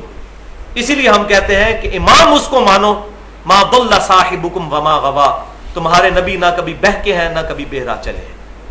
جس سے غلطی ہو سکتی ہے اس کو اپنا امام نہ بناؤ، اس کو اپنا امام بناؤ جس سے غلطی ہو ہی نہیں سکتی، جس کی گارنٹی خود اللہ تعالیٰ نے سورہ النجم میں دے دی، پارہ نمبر 27 میں. ما ضل صاحبکم وما غوا، نہ تمہارے نبی کبھی بہکے ہیں اور نہ کبھی بہرا چلے ہیں. الحمدللہ. تو اس واقعے سے بھی پتہ چلا کہ سیدنا بلال جن کی ڈیوٹی لگی ہوئی تھی، اس دن تو بڑا ان کی عزت بےزتی کا معاملہ تھا کیونکہ ان کی ڈیوٹی لگی ہوئی تھی. تو اس دن تو سورج پھر نہیں پو پھوٹنی چاہیے تھی، وہ تو ایسا پو پھوٹی کہ اشراق کا وقت آ گیا. اور یہ واقعہ بھی صحیح. اب آپ کمپیئر کر لیں، اسی لیے تو بھائی ہم رونا روتے ہیں کہ بخاری اور مسلم یہ ٹچ سٹون ہے حدیث کے، اس پر امت کا اجماع ہے. حجت اللہ البالغہ میں شاہ ولی اللہ دہلوی رحمہ اللہ نے نقل کیا ہے کہ اس پر امت کا اجماع ہے کہ بخاری اور مسلم کی تمام متصل الاسناد مرفوع احادیث قطعی الصحت ہے. تو بخاری اور مسلم کی احادیث بالکل کچھ اور بات کر رہی ہیں، اور باقی یہ قصہ کہانیاں کسی اور طرف ہماری رہنمائی کرتی ہیں، بلکہ رہنمائی کیا غلط عقائد اور نظریات کی طرف ہمیں پروپیگیٹ کرواتی ہیں. الحمدللہ پچھلی دفعہ سورۃ المائدہ کی آیت نمبر 58 کے کانٹیکسٹ میں میں نے تقریباً 45 منٹ اذان اور اقامت سے متعلق ڈیٹیلڈ گفتگو کی تھی. آج انشاءاللہ تعالی پچھلے ہی درس سے ریلیٹڈ 5 وضاحتیں ہوں گی انشاءاللہ، اور پھر ساتھ 12 اختلافی مسائل جو آج کل مسلمانوں کو درپیش ہیں اذان اور اقامت کے حوالے سے، ان کو فرقہ واریت سے بالا تر ہو کر کتاب و سنت اور اجماع کی روشنی میں بیان کیا جائے گا. اور پھر انشاءاللہ تعالی ہماری یہ آج کی گفتگو یعنی تقریباً 1 گھنٹے کی اور پچھلی ملا کے ٹوٹل 100 منٹ کی گفتگو مسئلہ نمبر 50 کے نام سے اہل سنت پاک.com پر اپلوڈ بھی ہو جائے گی، اذان اور اقامت کے صحیح احکام اور مسائل کے نام سے انشاءاللہ تعالی. تو پہلے ان 5 وضاحتوں کی طرف آتے ہیں پچھلے درس سے ریلیٹڈ. پہلی وضاحت یہ کہ میں نے بتایا تھا کہ اذان کے الفاظ امام کائنات سید الاولین والآخرین شفیع المذنبین رحمت للعالمین سیدنا و مولانا امام اعظم محمد رسول اللہ صلی اللہ علیہ وسلم نے خود تعلیم فرمائے تھے. حتیٰ کہ الصلاۃ خیر من النوم، جس کے بارے میں مسکنسیپشن پائی جاتی ہے ہمارے معاشرے میں کہ شاید یہ سیدنا عمر نے شروع کیے تھے، وہ بھی آپ صلی اللہ علیہ وسلم نے ہی تعلیم فرمائے، جس کا حوالہ میں نے پچھلی دفعہ دیا تھا سنن نسائی سے. تو اسی کانٹیکسٹ میں ایک چیز سکپ ہو گئی تھی، ظاہر ہے اس وقت تو ارادہ نہیں تھا کہ اتنی ڈیٹیل میں بات کی جائے، لیکن چونکہ لیکچر کا جب فیڈ بیک سامنے آتا ہے تو پھر اس کی کلیریفیکیشن بڑی ضروری ہوتی ہے. اور اب جو ہے وہ ویڈیو کا دور ہے، مستقبل کا دور، لوگوں کے پاس کتابیں پڑھنے کا ٹائم نہیں. تو میں یہ چاہ رہا ہوں جس طریقے سے باقی اختلافی مسائل تقریباً 49 کے قریب ریکارڈ ہو چکے ہیں، تو یہ مسئلہ بھی ریکارڈنگ میں آ جائے پازیٹیو انداز میں. تو صحیح بخاری اور مسلم کی متفقن علیہ حدیث ہے کہ آپ صلی اللہ علیہ وسلم جب مدینہ شریف ہجرت کر کے گئے، مسلمانوں پر نماز فرض ہوئی، تو مسلمانوں کے درمیان ڈسکشن شروع ہو گئی کہ مسلمانوں کو نماز کے لیے کس طریقے سے ندا دی جائے۔ تو اس میں مختلف سجیشن سامنے آئیں۔ کچھ لوگوں نے کہا کہ ناقوس بجا کر نماز کے لیے متوجہ مسلمانوں کو کیا جائے، تو آپ صلی اللہ علیہ وسلم نے فرمایا کہ یہ تو نصارہ یعنی عیسائیوں کا طریقہ ہے۔ پھر کچھ اصحاب نے کہا کہ بغل بجایا جائے، تو آپ صلی اللہ علیہ وسلم نے فرمایا کہ یہ یہودیوں کا طریقہ ہے۔ پھر کچھ نے کہا کہ اونچی جگہ پر آگ روشن کر کے صحابہ کرام علیہم رضوان کو مطلع کیا جائے نماز سے متعلق، تو آپ صلی اللہ علیہ وسلم نے فرمایا یہ مجوسیوں کا طریقہ ہے۔ پھر آپ صلی اللہ علیہ وسلم نے اذان کے الفاظ تعلیم فرمائے۔ ایک دوسری روایت میں آتا ہے کہ ایک صحابی کو خواب کے ذریعے یہ کلمات بتائے گئے، تو آپ صلی اللہ علیہ وسلم نے ان کو انڈورس فرمایا، اس کی توثیق فرما دی۔ لہذا اذان جو ہے یہ اب شعائر اسلام میں سے ہے، اسلام کی نشانیوں میں سے ایک نشانی ہے اذان۔ آج کے اس ماڈرن دور میں جب کہ ہم اذان سن کر نہیں بلکہ گھڑی پہ ٹائم دیکھ کر مسجد میں نماز پڑھنے کے لیے جاتے ہیں، سچ اذان کی ضرورت کوئی نہیں رہی، لیکن چونکہ یہ شعائر اسلام ہے لہٰذا کوئی بندہ اس بات پر اب فتویٰ نہیں دے سکتا کہ چونکہ لوگ گھڑی دیکھ کر مسجد میں آتے ہیں، لوگوں کو پتا ہے ظہر کا ٹائم جو ہے وہ 1 بجے ہے، عصر کا ٹائم جو ہے وہ 3:45 بجے ہے، مغرب جو ہے وہ 6 بجے ہو جاتی ہے، تو لہٰذا اذان کی تو ضرورت نہیں ہے۔ تو یہ شعائر اسلام ہے، اس کو اب کوئی چینج نہیں کر سکتا، یہ اسی طریقے سے چلتا رہے گا۔ ہاں اس کے لیے جو ہم ہیلپ لیتے ہیں وہ ماڈرن دور کے اعتبار سے لیتے چلے جائیں گے، جیسے نماز کے ٹائم کو فکس کرنا، ظاہر ہے صحابہ کرام کے زمانے میں تو یہ نہیں تھی چیز، لیکن بعد میں الحمدللہ امت نے اس پر اجماع کیا ہے کہ اذان کے بعد نماز کے ٹائم کو کسی خاص ٹائم پر فکس کر لیا جائے، یہ کوئی بدعت نہیں ہے، اس پہ امت نے اجماع کیا ہے۔ اور اجماع پر میری بڑی ڈیٹیل کے ساتھ گفتگو ہے، تقریباً 50 منٹ کی اہل سنت پاک.com پر، مسئلہ نمبر 31 کے نام سے اجماع کی حجیت اور اس کی اہمیت۔ اس میں میں نے کم از کم 17 مثالیں دی ہیں اجماع کی، کہ اجماع بھی بالکل اسی طریقے سے حجت ہے جیسا کہ کتاب و سنت حجت ہے، کیونکہ اسی کتاب و سنت نے اجماع کی طرف ترغیب دلائی ہے، بلکہ یہ کتاب اللہ کا اللہ کی طرف سے نازل ہونا اس پر بھی امت کا اجماع ہے، ہمارے سامنے نازل نہیں ہوئی، یہ امت کے اجماع نے عملی تواتر کے ساتھ اس کتاب کو ٹرانسفر کیا ہے۔ ہم نے نہ نبی صلی اللہ علیہ وسلم کو دیکھا، نہ صحابہ کو، نہ تابعین کو، نہ تبع تابعین کو، 1400 سال بعد تقریباً ہم پیدا ہوئے، تو اس کتاب کو امت کے اجماع اور عملی تواتر نے جو ہے وہ نقل کیا ہے۔ اسی طریقے سے نماز کی ٹائمنگ کے اوپر بھی میری گفتگو ہے، مسئلہ نمبر 30 کے نام سے، نمازوں کے اوقات، اس کی اہمیت اور اس میں جو اختلافی مسائل ہیں، تقریباً 52 منٹ کی اہل سنت پاک.com پر۔ میں ساتھ ساتھ اس کے صرف ضمناً حوالے دے رہا ہوں کیونکہ آج پھر اس طرف موضوع نہیں لے جایا جا سکتا۔ دوسری وضاحت میں نے بتایا تھا کہ کلمے میں ہم پڑھتے ہیں لا الہ الا اللہ محمد الرسول اللہ، دال کے اوپر 2 پیشے ہیں، تنوین، محمد لفظ ہوتا ہے، آگے را آ گیا، را حروف یرملون میں سے ہے، یعنی ادغام جن کے ساتھ ہوتا ہے، تنوین کے فوراً بعد جب یہ الفاظ آتے ہیں یرملون، یا را میم لام واو نون، تو یہ پچھلے الفاظ کے ساتھ مل جاتا ہے، تو محمد الرسول اللہ بن جاتا ہے ہمارے کلمے میں۔ لیکن اذان کے اندر چونکہ ہم اس کو یوں پڑھتے ہیں اشہد ان، تو ان جو ہے یہ حروف مشبہ بالفعل میں سے ہے جو 6 ہیں، اور ان کی خاصیت یہ ہے کہ یہ اپنے بعد اگر 2 پیشیں آ رہی ہوں تو ان کو 2 زبر میں کنورٹ کر دیتے ہیں، ایک پیش آ رہی ہو تو اس کو ایک زبر میں کنورٹ کر دیتے ہیں، انا، انا، لکننا، اس طرح کے الفاظ۔ تو اسی لیے ہم اذان میں اور اقامت میں پڑھتے ہیں اشہد ان محمد در رسول اللہ، وہ زبر میں کنورٹ ہو جاتا ہے انا کی وجہ سے، یہ ہے اس کی ٹیکنیکل ریزن۔ بالکل اسی طریقے سے جب پریپوزیشنز آ جاتی ہیں عربی میں، جس کو ہم انگلش میں پریپوزیشنز کہتے ہیں اور عربی میں حروف جار کہتے ہیں، تو وہ 2 پیش کو 2 زیر میں کنورٹ کر دیتا ہے، جیسا کہ ہم درود شریف میں پڑھتے ہیں اللہم صلی علی محمد، اور آگے واؤ سے ملتا ہے تو علی محمد وعلی آل محمد، حالانکہ اوریجنل لفظ ہے محمد، لیکن یہ محمد دن کیوں بنتا ہے؟ اس سے پہلے الا آ گیا، الا آ جائے یا فی آ جائے، یہ حروف جار میں سے ہے، یہ اگلی پیش کو زیر میں کنورٹ کر دیتا ہے، اس کو زیر دے دیتا ہے۔ تیسری وضاحت اذان ترجیح کے حوالے سے، ترجیح عین اس کے اینڈ پر آتا ہے، عربی زبان میں کہتے ہیں جو چیز ریپیٹ کی جائے، رجعت اردو میں بھی لفظ بولا جاتا ہے۔ تو اذان ترجیح جو ہے وہ نبی صلی اللہ علیہ وسلم نے خود تعلیم فرمائی۔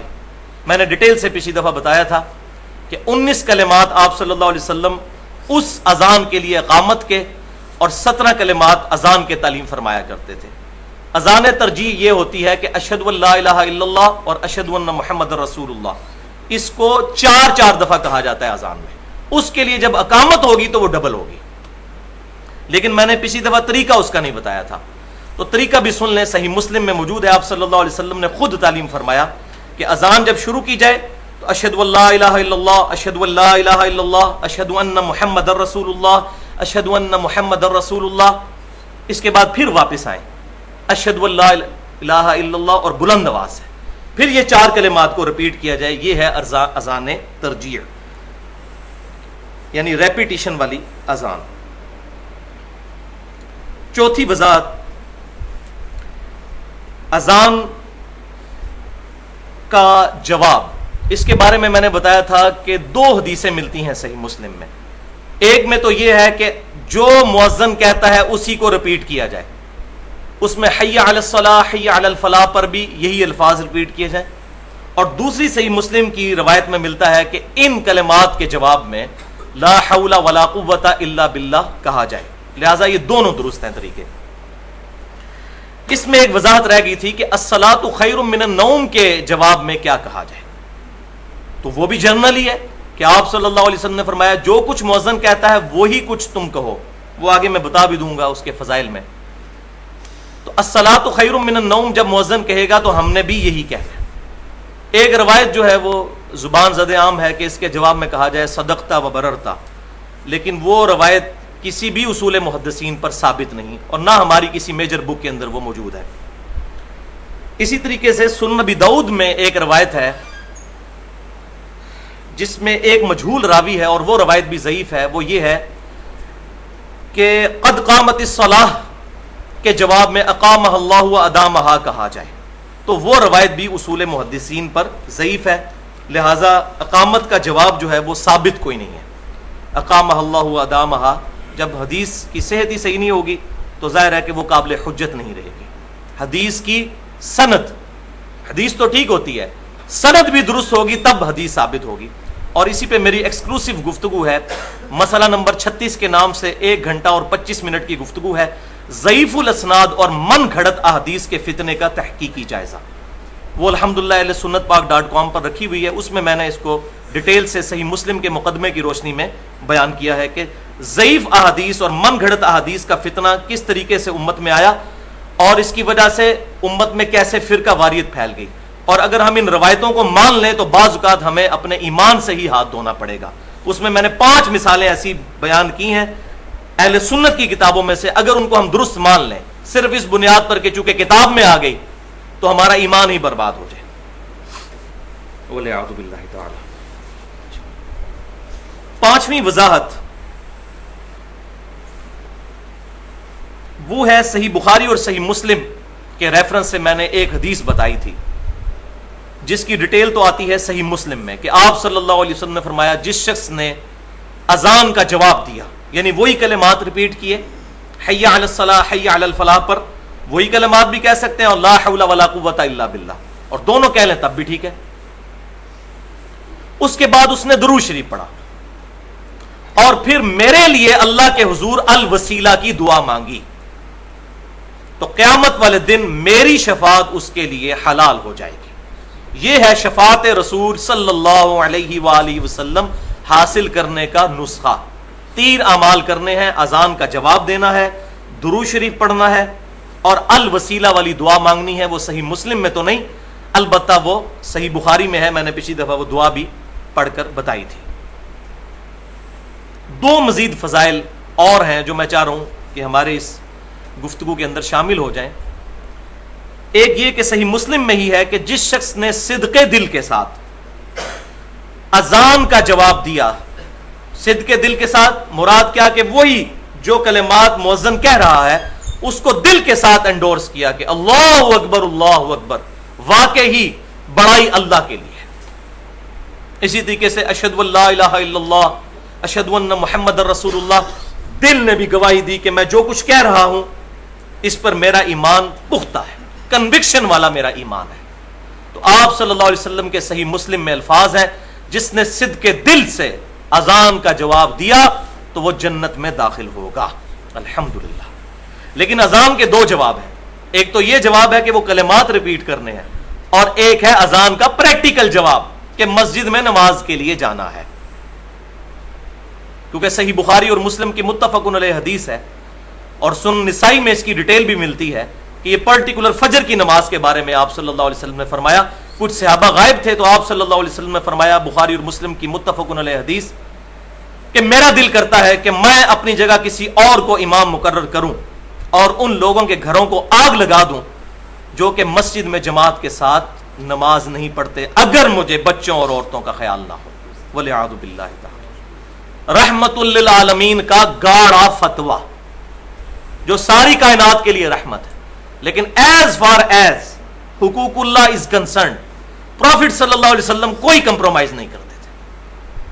ہاں اپنی ذات کے لیے آپ معاف کر دیتے تھے، لیکن جہاں جہاں معاملہ آیا تھا شریعت کو اسٹیبلش کرنے کا، وہاں آپ صلی اللہ علیہ وسلم کسی ملامت کرنے والے کی ملامت کی پرواہ نہیں کرتے تھے۔ صحیح بخاری اور مسلم کی متفق علیہ حدیث ہے، کچھ صحابہ نے سفارش کی ایک فاطمہ نامی عورت کے بارے میں جو چوری کے مقدمے میں آپ صلی اللہ علیہ وسلم کے سامنے پیش کی گئی، تو آپ صلی اللہ علیہ وسلم جلال میں آ گئے اور خطبہ دیا آپ نے، اور فرمایا کہ آگاہ ہو جاؤ، تم سے پہلے لوگ اسی لیے برباد ہوئے کہ جب ان میں سے کوئی معزز شخص جو ہے وہ برا کام کرتا تھا تو اس کے لیے مسئلہ کچھ اور بیان کر دیتے تھے، اور جو غریب غربے لوگ ہوتے تھے ان پر شریعت کی اپلیکیشن کرتے تھے۔ اللہ کی قسم اگر محمد صلی اللہ علیہ وسلم کی بیٹی فاطمہ بھی چوری کرتی تو میں اس کے بھی ہاتھ کٹوا دیتا۔ یہ ہے دین کو اسٹیبلش کرنے کا جذبہ، الحمدللہ۔ تیسری فضیلت صحیح مسلم میں ایک اور فضیلت ہے کہ آپ صلی اللہ علیہ وسلم نے فرمایا، جس شخص نے اذان کا جواب دینے کے بعد یہ کلمات پڑھ لیے، اشہد ان لا الہ الا اللہ وحدہ لا شریک لہ وان محمدا عبدہ ورسولہ رضیت باللہ ربا وبمحمد رسولا وبالاسلام دینا، یہ جس نے کلمات پڑھ لیے اللہ تبارک و تعالی اس کی مغفرت فرما دے گا۔ لیکن وہی بات ہے کہ یہ جتنے بھی فضائل آتے ہیں اعمال کے بدلے مغفرت کے، اس سے مراد گناہ صغیرہ کا معاف ہونا ہے، گناہ کبیرہ صرف توبہ سے معاف ہوتے ہیں، اور توبہ بھی ایسی کہ جو آگے کے لیے اصلاح بنے، خالی خلی توبہ نہیں۔ اس پہ میں نے پوری ڈیٹیل کے ساتھ گفتگو کی ہے اہل سنت پاک.com پر 50 منٹ کی گناہ کبیرہ اور توبہ کا بیان، مسئلہ نمبر 18 کے نام سے۔ وہاں میں نے یہ معاملات کھولے ہیں کہ یہ کہاں سے باتیں ہم نے نکالی ہیں کہ گناہ کبیرہ کی توبہ قبول نہیں ہوتی، یہ احادیث کے اندر ہے، وہ ڈیٹیل کے ساتھ اس میں میں نے الحمدللہ بیان کی ہے، آج محل نہیں ہے۔ سنت اذکار کے حوالے سے ایک اور بھی آپ انفارمیشن کے لیے میں بیان کر دوں کہ ہماری جو ویب سائٹ ہے اہل سنت پاک.com، اس پر 2 سنت اذکار کے کارڈز ہمارے PDF فارم میں جو ہے اپلوڈ ہیں۔ ایک ہے صبح و شام کے سنت اذکار تقریباً 27 کے قریب، اور فرض نماز کے بعد کے سنت اذکار تقریباً 18 کے قریب، بالکل صحیح سند کے ساتھ جو روایتیں ثابت تھیں، کیونکہ میں نے جب تجزیہ کیا تو ہمارے معاشرے میں اس وقت جتنے بھی اذکار کے کارڈ ہیں کسی نہ کسی کارڈ میں 1 یا 2 روایتیں ایسی ہیں جو اصول محدثین پر ضعیف ہیں، تو الحمدللہ وہ سارے کارڈ سامنے رکھ کر اور پھر میں نے اس کو ترتیب دینے کے بعد اس دور میں ایک بہت بڑے اہل سنت کے محدث، حدیث کے علم میں وہ اپنی مثال نہیں رکھتے، حافظ شیخ زبیر علی زئی صاحب، ان سے پھر میں نے پروف ریڈنگ بھی اس کی کروا کے اس کے بعد پرنٹنگ اس کی کروائی۔ تو وہ اذکار والے کارڈ بھی ڈاؤن لوڈ کریں، اور ہارڈ کاپی ہمارے پاس اویلیبل ہے، اس پر بھی اہتمام کریں۔ تو یہ 5 وضاحتیں ہوئیں۔ اب آتے ہیں اس ٹاپک کی طرف جو آج میں نے ڈسکس کرنے ہیں، 12 پوائنٹس۔ 3 پوائنٹس میں پہلے ڈسکس کر چکا ہوں پچھلے درس کے اندر، تو آج کے 12 ملا کر یہ ٹوٹل 15 فقہی احکام و مسائل بن جائیں گے اذان اور اقامت کے حوالے سے۔ اور یہ جو 12 آج کے مسائل ہیں یہ بڑے کڑوے مسائل ہیں، کیونکہ اس میں شاید ہی کوئی مکتبہ فکر بچے جس کے اوپر زد نہ آئے، لیکن اس کو علمی حوصلے کے ساتھ بات کو سننا ہے، پوری بات سننی ہے۔ انشاءاللہ تعالی اگر ہم کتاب و سنت کے سامنے اپنے آپ کو پیش کریں گے، اپنے فرقے کو پیچھے رکھتے ہوئے اور کتاب و سنت اور اجماع کو حجت مانتے ہوئے، تو پھر تو بات سمجھ آئے گی۔ اگر فرقہ آڑے آ گیا، مولوی آڑے آ گیا، یا اپنا کوئی بزرگ آڑے آ گیا، پھر بات سمجھ نہیں آنی۔ تو میں ایک جملہ بولا کرتا ہوں واصف علی واصف صاحب کا کہ اسلام جمع فرقہ از اکول ٹو 0۔ اسلام میں جب فرقہ جمع ہوگا تو رزلٹ 0 آئے گا، یا اسلام بچے گا یا فرقہ بچے گا۔ اگر اسلام کو بچانا ہے پھر فرقہ واریت کی لعنت سے نکلنا ہوگا۔ اس میں پہلے بھی کافی دفعہ ڈیٹیل کے ساتھ گفتگو کر چکا ہوں۔ ایک دفعہ درود شریف پڑھ لیجیے۔ اللہم صلی علی محمد وعلی آل محمد کما صلیت علی ابراہیم وعلی آل ابراہیم انک حمید مجید۔ اللہم بارک علی محمد وعلی آل محمد کما بارکت علی ابراہیم وعلی آل ابراہیم انک حمید مجید۔ یہ 3 پوائنٹس تو میں نے پچھلی دفعہ ڈسکس کیے تھے، اب آتے ہیں چوتھے پوائنٹ کی طرف، وہ ہے اذان سے پہلے الصلاۃ والسلام علیک یا رسول اللہ، یہ کلمات پڑھنا، اس کی شرعی حیثیت کیا ہے؟ اور اب تو بعض لوگوں نے اقامت کے ساتھ بھی یہ کلمات شروع کر دی ہیں، خصوصاً ہمارے جو دعوت اسلامی والے بھائی ہیں، انہوں نے پچھلے 5-7 سالوں میں ایک یہ اور نیا کام ایڈ کیا ہے کہ اقامت سے پہلے بھی الصلاۃ والسلام علیک یا رسول اللہ پڑھنا شروع کر دیا ہے۔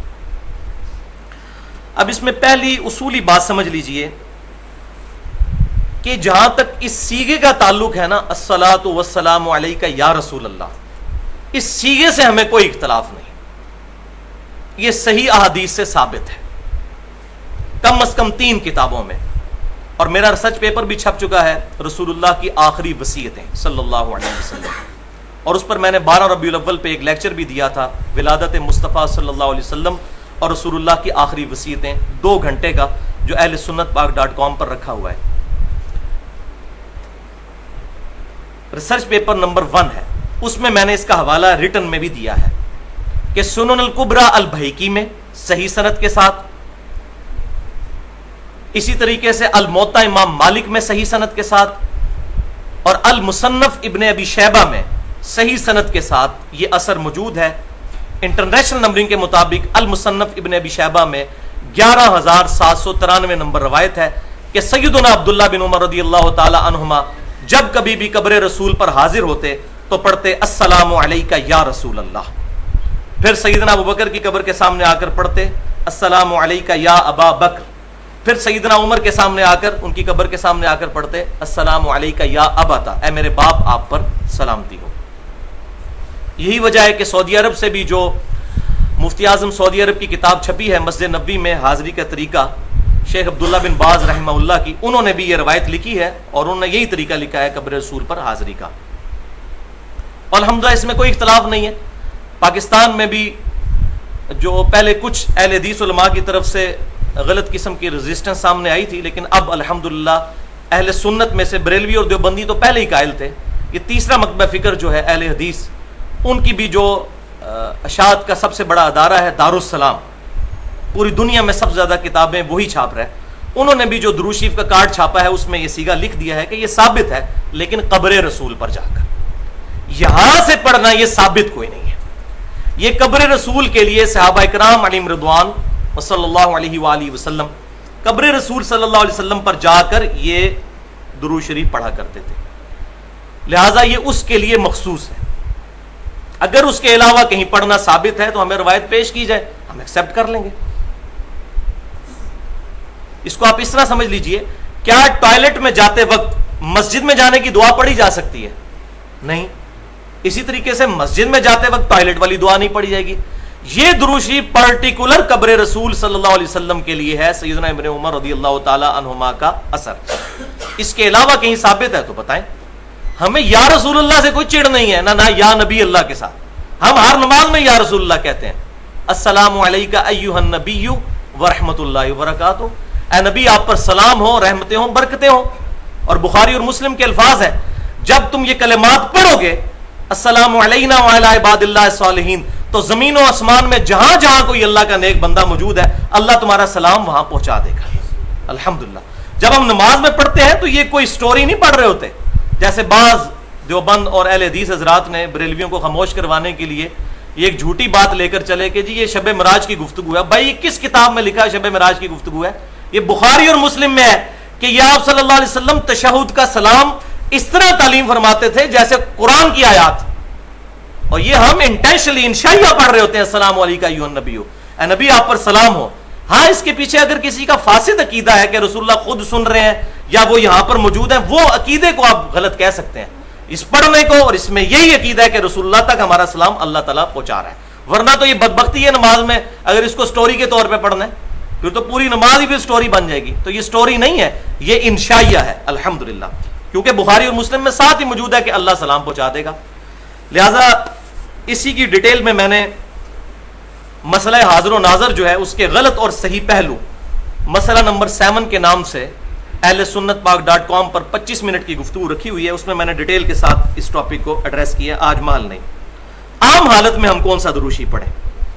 تو بھائیو صحیح بخاری اور مسلم کی متفقن علیہ حدیث ہے کہ جب یہ آیت درود نازل ہوئی سورۃ الاحزاب کی آیت نمبر 56 بسم اللہ الرحمن الرحیم ان اللہ وملائکتہ یصلون علی النبی یا ایھا الذین آمنوا صلوا علیہ وسلموا تسلیما اللهم صل علی محمد وعلی آل محمد کما صلیت علی ابراہیم وعلی آل ابراہیم انک حمید مجید اللهم بارک علی محمد وعلی آل محمد کما بارکت علی ابراہیم وعلی آل ابراہیم انک حمید مجید. تو بخاری اور مسلم کے الفاظ ہیں کہ اس آیت کے جواب میں آپ صلی اللہ علیہ وسلم نے نماز والا درود ابراہیمی جو میں نے اب پڑھا یہ تعلیم فرمایا.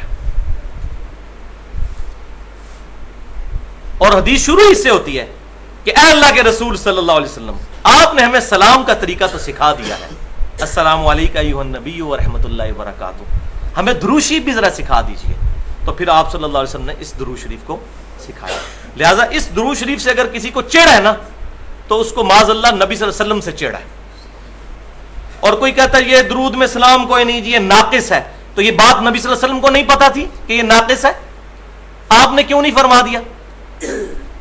تو نماز کے اندر یہ پرفیکٹ ہے اس اعتبار سے بھی کہ سلام بھی آ جاتا ہے اور درود شریف بھی. باقی نماز کے علاوہ بھی یہ درود شریف پڑھنا چاہیے. اس کی وجہ یہ ہے کہ درود و سلام جو ہے یہ ایکویلنٹ ورڈ کے طور پر بھی استعمال ہوتے ہیں، لیکن جہاں جہاں ثابت ہے جو سیغہ ثابت ہے الحمدللہ وہ ہم پڑھنے کے قائل ہیں. تو اذان کے بعد درود شریف پڑھنا ثابت ہے.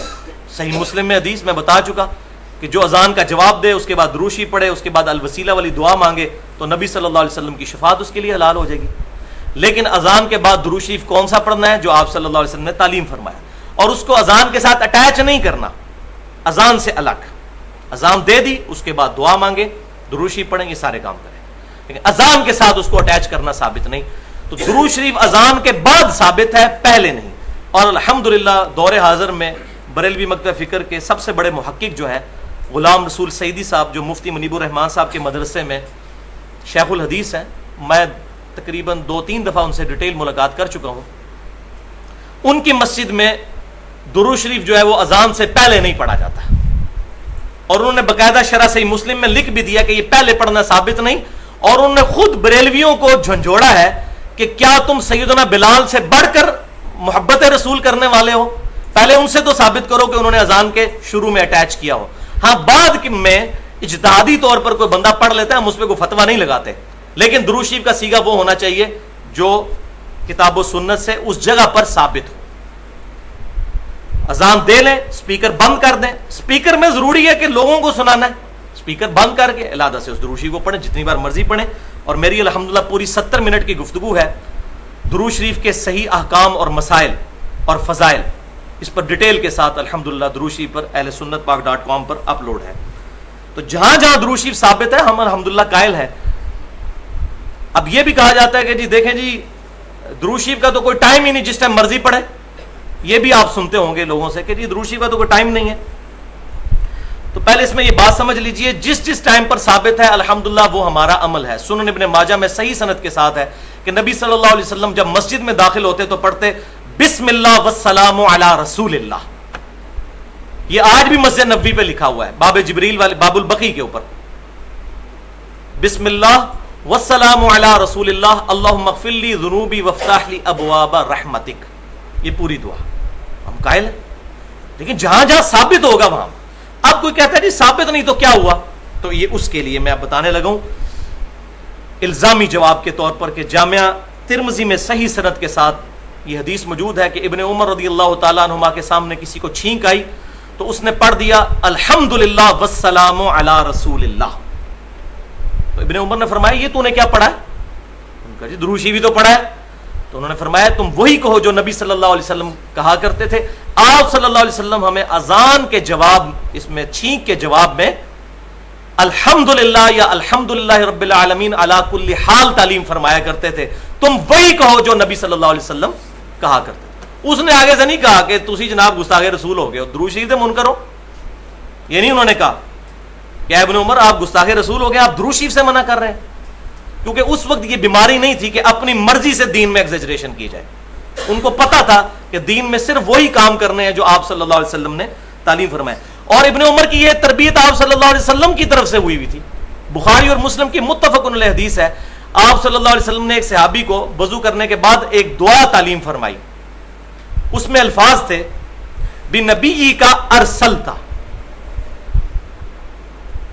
اس صحابی نے جب دعا پڑھی تو انہوں نے نبی صلی اللہ علیہ وسلم نے جو کہا تھا بنبی کا ارسلتا، انہوں نے پڑھا برسولی کا ارسلتا، سپرلیٹو ڈگری استعمال کی، رسول تو نبی سے بھی سپرلیٹو ڈگری ہے، لیکن آپ صلی اللہ علیہ وسلم نے ان کو ڈانٹا، فرمایا وہی کہو جو میں نے کہا ہے، حالانکہ نبی رسول میں کیا فرق تھا، آپ فرمایا وہی الفاظ کو۔ لیکن یہاں یہ بات بھی یاد رکھیں، میں فینیٹک بھی نہیں ہوں کیونکہ میں نے کسی مکتب فکر کو سپورٹ تو کرنا کوئی نہیں، لہٰذا میں جو چھپی بھی حدیثیں ہیں وہ بھی باہر نکالتا ہوں۔ پچھلی دفعہ میں نے حدیث بتائی نا صحیح بخاری سے کہ سیدنا یوشع ابن نون کی دعا سے سورج رک گیا تھا، تو یہ پہلے تو کسی نے نہیں بتائی ہے، ٹھیک ہے وہ روایت ضعیف ہے سیدنا علی والی کہ سورج واپس آ گیا تھا، لیکن یہ بخاری میں موجود ہے کہ یوشع ابن نون علیہ السلام کی دعا پر سورج اللہ نے روک دیا تھا، تو یہ اللہ تعالیٰ چاہے تو کسی نبی کی دعا پہ کر سکتا ہے۔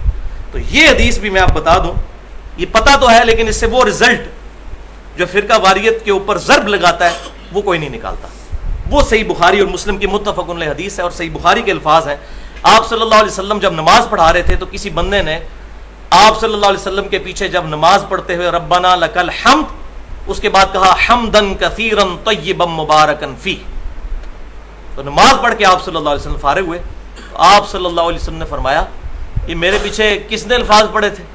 تو ایک صحابی نے ڈرتے ڈرتے عرض کی یا رسول اللہ میں نے، تو آپ نے فرمایا میں نے 30 سے زیادہ فرشتوں کو دیکھا ہے کہ وہ اس کا ثواب لکھنے کے لیے لپک رہے تھے اس پر۔ اب یہاں صحابی نے اپنی مرضی سے ایک عمل کیا اور نبی صلی اللہ علیہ وسلم نے اس پر مہر لگا دی، لہذا جن جن اعمال کو صحابہ نے خود کیا اور حضور صلی اللہ علیہ وسلم نے خود مہر لگا دی وہ اب دین کا حصہ ہی بن جائیں گے، لہذا مطلقاً کسی صحابی کے عمل کو غلط نہیں سمجھتے، معاذ اللہ استغفر اللہ، اپنا ایمان برباد کرنا ہے۔ تو یہ پینڈولم کی دو ایکسٹریمز ہیں، ایک طرف تو وہ لوگ ہیں کہ جو یہ سمجھتے ہیں کہ آپ صلی اللہ علیہ وسلم کے زمانے میں بھی اگر کوئی بندہ، چند جائے لوگ کہ وہ کوئی بات ایسی کر دے گا اور آپ صلی اللہ علیہ وسلم کے سامنے یہ بات ہوگی اور آپ صلی اللہ علیہ وسلم اس کو بدعت ہی کنسیڈر کریں گے ہمیشہ، ایسا نہیں ہوگا، کبھی آپ صلی اللہ علیہ وسلم اس سے منع بھی فرما دیں گے۔ تو یہ میں نے مثال دی بخاری اور مسلم سے کہ آپ نے انڈورس کیا، اب منع والی مثال بھی سن لیں، وہ دوسری ایکسٹریم ہے، سنن نبی داؤد میں اور سنن ابن ماجہ میں صحیح سند کے ساتھ ہے، ایک صحابی نے حضور صلی اللہ علیہ وسلم کو سجدہ کیا، آپ صلی اللہ علیہ وسلم نے ان کو ڈانٹا اور فرمایا یہ کیا کر رہے ہو؟ تو انہوں نے کہا کہ میں عراق میں کوفہ نامی جو شہر ہے اس کے پاس ہیرا ایک مقام، اس نجد میں وہاں گیا تھا، وہاں کے حکمران کو لوگ سجدہ کرتے ہیں، تو میں نے اس پر اجتہاداً یہ مسئلہ ظاہر ہے انہوں نے اخذ کیا کہ میں آپ کو سجدہ کروں، آپ زیادہ لائق ہیں اس چیز کے۔ تو آپ صلی اللہ علیہ وسلم نے فرمایا اگر میں سجدہ جائز سمجھتا تو بیویوں کو کہتا کہ اپنے خامدوں کو سجدہ کریں اس حق کے سبب جو اللہ نے ان کو دیا۔ اب یہاں آپ صلی اللہ علیہ وسلم نے منع فرما دیا، اس صحابی نے حضور کی محبت میں سجدہ کیا تھا، شکر ہے کہ وہ آج کا مسلمان نہیں تھا حضور میں ہی کہہ دینا عشق دے چلے نمبر رہ گئے عقل والے انجے ہی عمرہ گالیاں، کہ تو عشق کی محبت کی باتیں ہیں، عقل والوں کی میں یہ سمجھ نہیں آئیں گی، ان کو پتا تھا کہ محبت وہی ہے جو آپ صلی اللہ علیہ وسلم انڈورس کریں گے، جو انڈورس نہیں کریں گے وہ محبت نہیں گستاخی ہے. تو یہ ٹیکنیکل چیز کو سمجھیں. کتاب و سنت کے منہج پر چلنے والے لوگ اکثر جو علماء ہیں ان بیچاروں کو تمیز ہی نہیں کہ بات کنوے کس طرح کرنی ہے. ایسے الٹے طریقے سے بات کرتے ہیں کہ بات ماننی بھی ہوگی, جنہوں کہتا ہے جاؤ دفاع ہو گستاخ رسول. اب اس طریقے سے بات کو اگر آپ بتائیں گے کہ ہم یہ دیکھیں مثال, اب آپ خود بتائیے کہ آپ صلی اللہ علیہ وسلم نے کیوں منع فرمایا؟ محبت میں اجازت دینی چاہیے تھی. لہٰذا آپ صلی اللہ علیہ وسلم کی محبت میں وہی اعمال کیے جائیں گے جو آپ صلی اللہ علیہ وسلم کی طرف سے الاؤڈ ہوں گے, اپنی مرضی سے نہیں.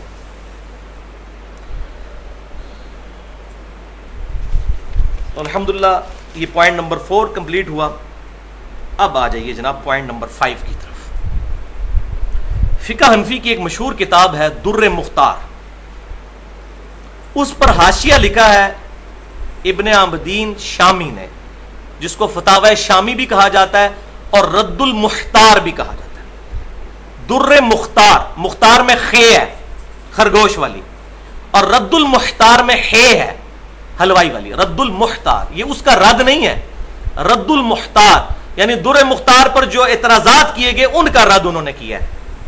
اور یہ فقہ حنفی کی متفقن علیہ کتاب ہے. بریلوی اور دیوبندی مکتبہ فکر کے علماء اس کتاب کو پڑھاتے ہیں, بلکہ یہ ان کے نزدیک امام حنیفہ رحمۃ اللہ علیہ کے بعد جو چند بڑے علماء ہیں ان میں سے ابن عابدین شامی بھی ہے.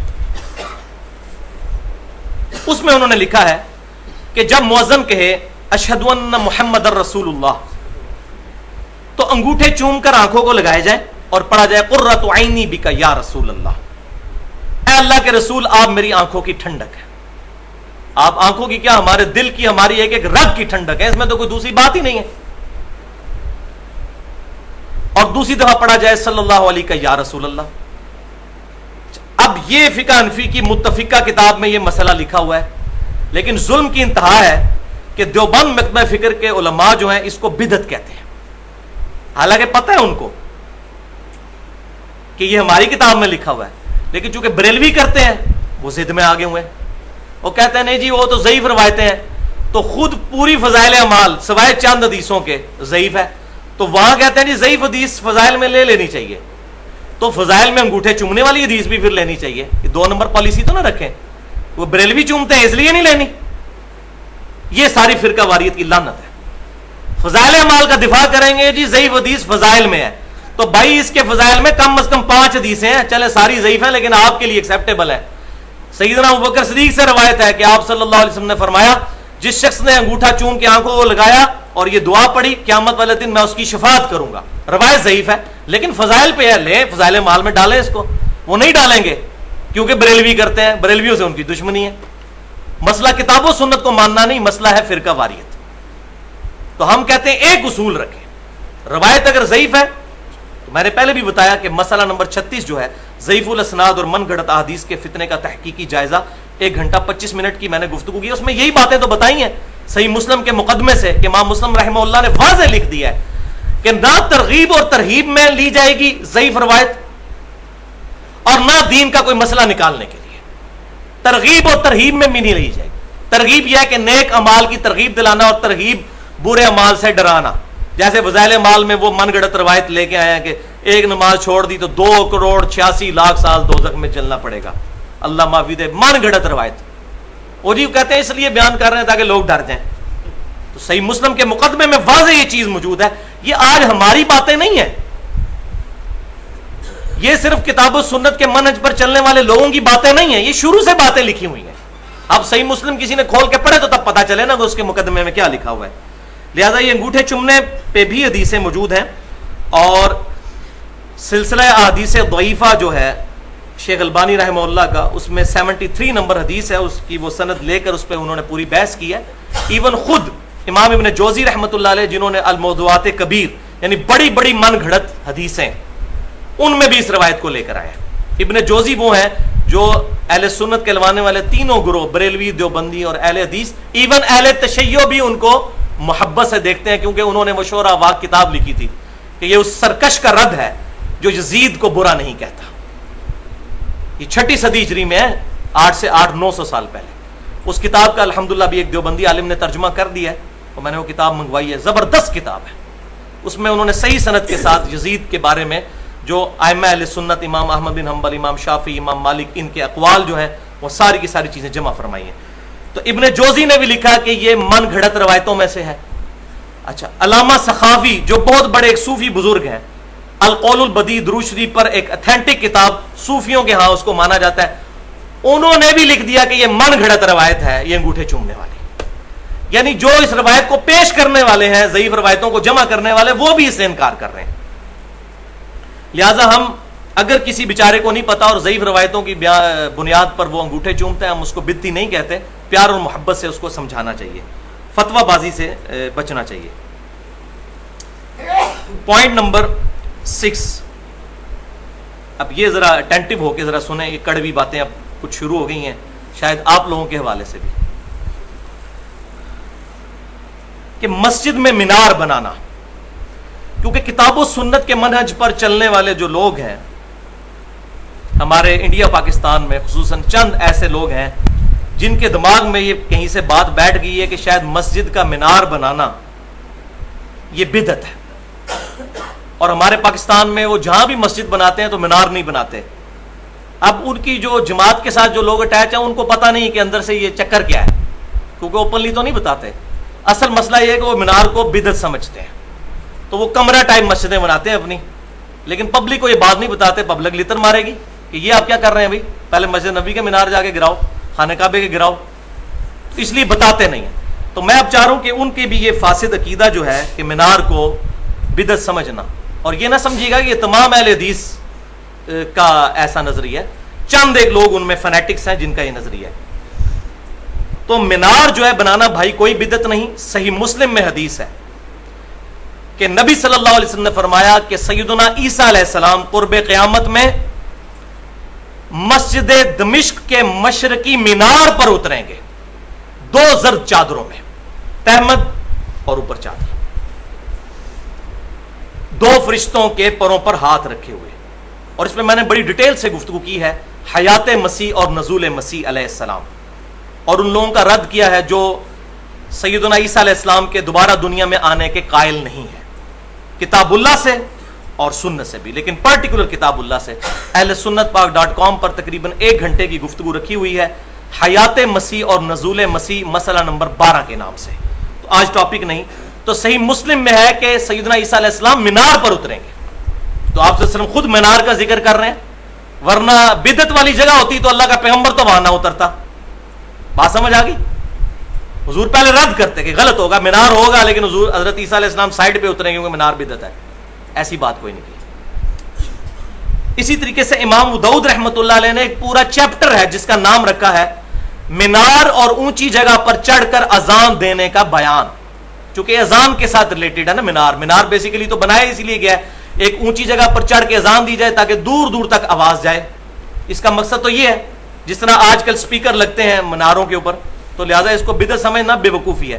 امام ابو داؤد نے باقاعدہ ہیڈنگ بنائی ہے مینار اور اونچی جگہ پر اذان دینے کا بیان. اس میں ایک روایت لے کر آئے ہیں کہ بنی نجار کی ایک عورت کہتی ہے کہ مدینہ شریف میں سب سے اونچا گھر میرا تھا، تو سیدنا بلال میرے گھر کے اوپر چڑھ کر اذان دیا کرتے تھے. اور اس کا ذکر صحیح مسلم میں بھی ہے. اما عائشہ فرماتی ہیں رضی اللہ تعالی عنہا کہ سیدنا بلال رضی اللہ تعالیٰ عنہ اذان دے کر نیچے اترتے تھے اور ابن ام مکتوم فجر کی اذان کے لیے پھر اوپر چڑھتے تھے اونچی جگہ پر.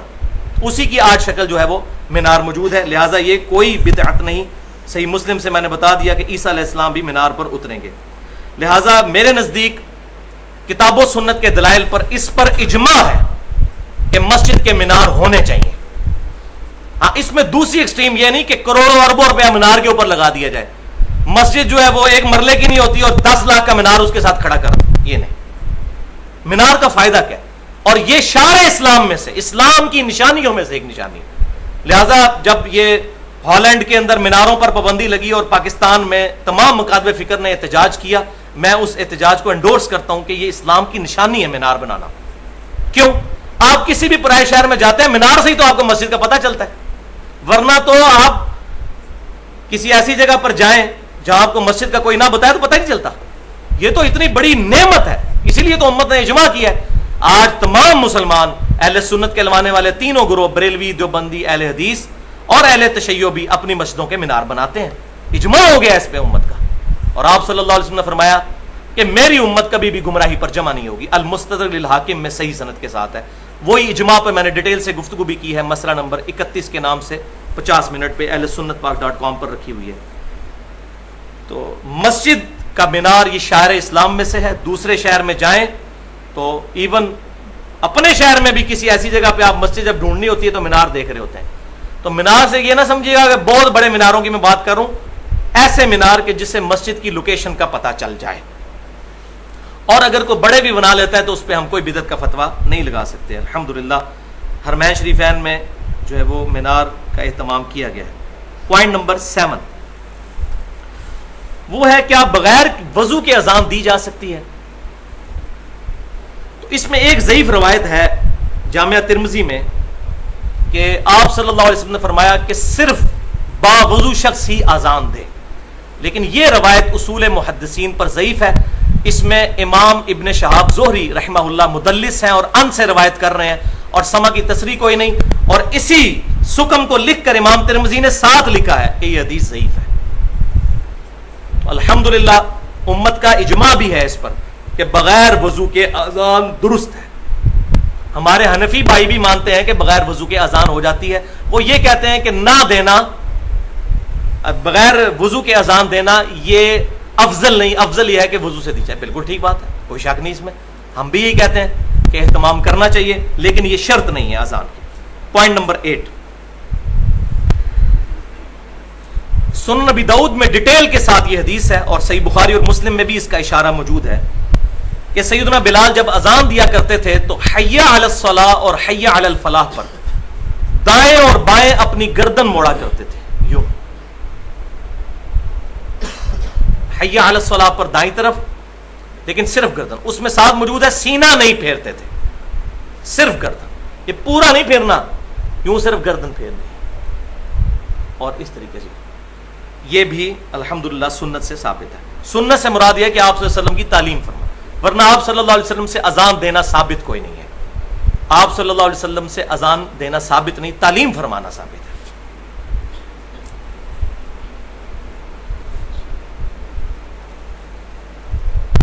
اس میں ایک بات نوٹ کر لیجئے کہ صحیح بخاری اور مسلم میں متفق علیہ حدیث ہے کہ آپ صلی اللہ علیہ وسلم بارش والے دن حی علی الصلاۃ کی جگہ تعلیم فرمایا کرتے تھے الصلاۃ فی الرحال, کہ نماز اپنے گھروں میں پڑھ لو, یا صلوا فی بیوتکم, نماز اپنی گھروں میں ہی پڑھ لو. یہ صحیح بخاری میں بھی ہے اور صحیح مسلم میں. بلکہ صحیح بخاری اور مسلم میں ابن عباس رضی اللہ تعالیٰ عنہما کہتے ہیں بارش ہوئی تو انہوں نے بھی یہ اناؤنسمنٹ کروائی اور فرمایا کہ آپ صلی اللہ علیہ وسلم تو جمعے کے دن بارش ہوئی تو آپ صلی اللہ علیہ وسلم نے اناؤنسمنٹ کی کہ گھروں میں نماز پڑھ دو. اور آپ صلی اللہ علیہ وسلم نے ساتھ ہی فرمایا کہ میں نہیں چاہتا کہ تم مسجد میں آتے وقت کیچڑ اور مٹی کا شکار ہو جاؤ, اس لیے گھروں میں نماز پڑھ لو. حریص علیکم بالمؤمنین رؤوف الرحیم. الحمدللہ.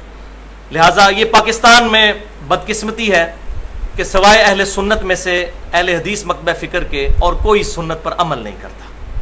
میں دیوبندیوں اور بریلوی علماء سے بھی ریکویسٹ کروں گا کہ بارش کے دن اس سنت پر خصوصاً گاؤں ایریا میں تو عمل کریں. شہروں میں ضروری نہیں ہے کیونکہ اس میں ساتھ موجود ہے کہ کیچڑ اور مٹی سے بچانے کے لیے تھا. تو چونکہ ہماری گلیاں تو پکی ہیں, سڑکیں موجود ہیں, لہٰذا اگر کوئی مسجد میں آ کر نماز پڑھنا چاہتا ہے تو ٹھیک ہے, لیکن سنت پر عمل کرتے ہوئے اگر یہاں پر بھی کوئی بولے گا تو انشاءاللہ اس کو ثواب ملے گا.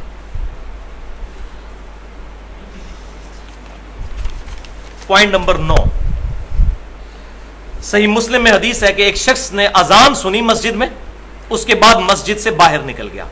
سیدنا ابو ہریرہ رضی اللہ تعالیٰ عنہ وہاں موجود تھے.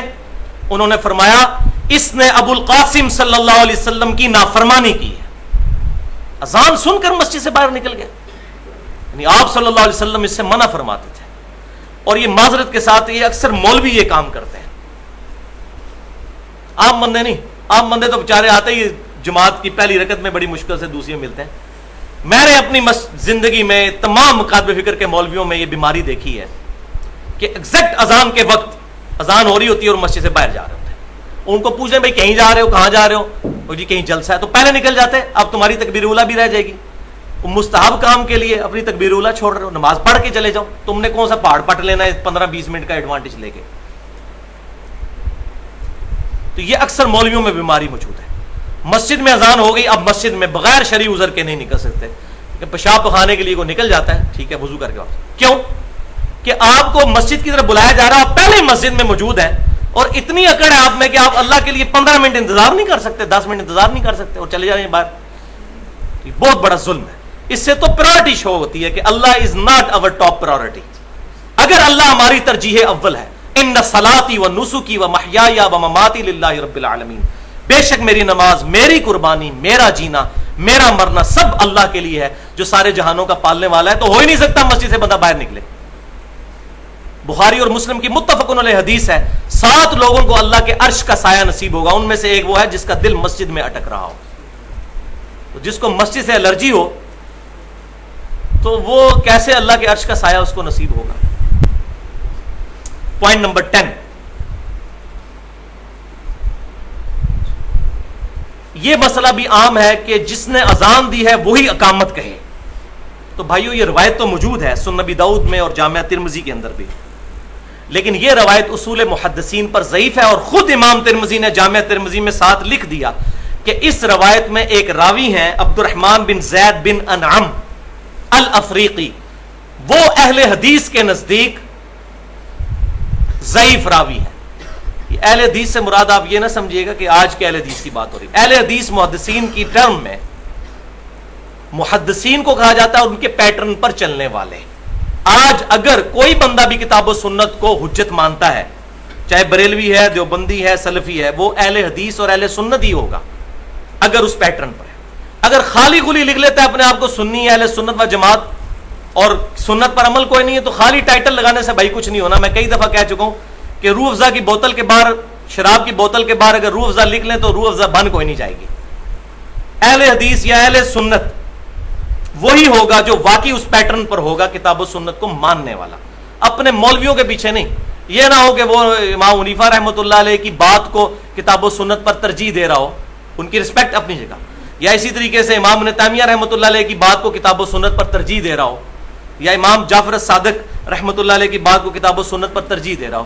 ان تمام ائمہ نے خود بتایا ہماری کوئی بھی بات کتاب و سنت کے خلاف ہو اس کو چھوڑ دو, یہ ان کی خود تعلیم ہے الحمدللہ. تو یہ حدیث بھی ضعیف ہوئی, لہٰذا اذان اور اقامت دو مختلف لوگ بھی دے سکتے ہیں. اس میں لڑائی نہیں, کیونکہ اکثر مسجدوں میں یہ لڑائی ہو جاتی ہے, مؤذن جو ہے سینہ تان کے کھڑا ہو جاتا ہے, جی اذان میں دیتی تو اقامت کیوں پڑی بھائی.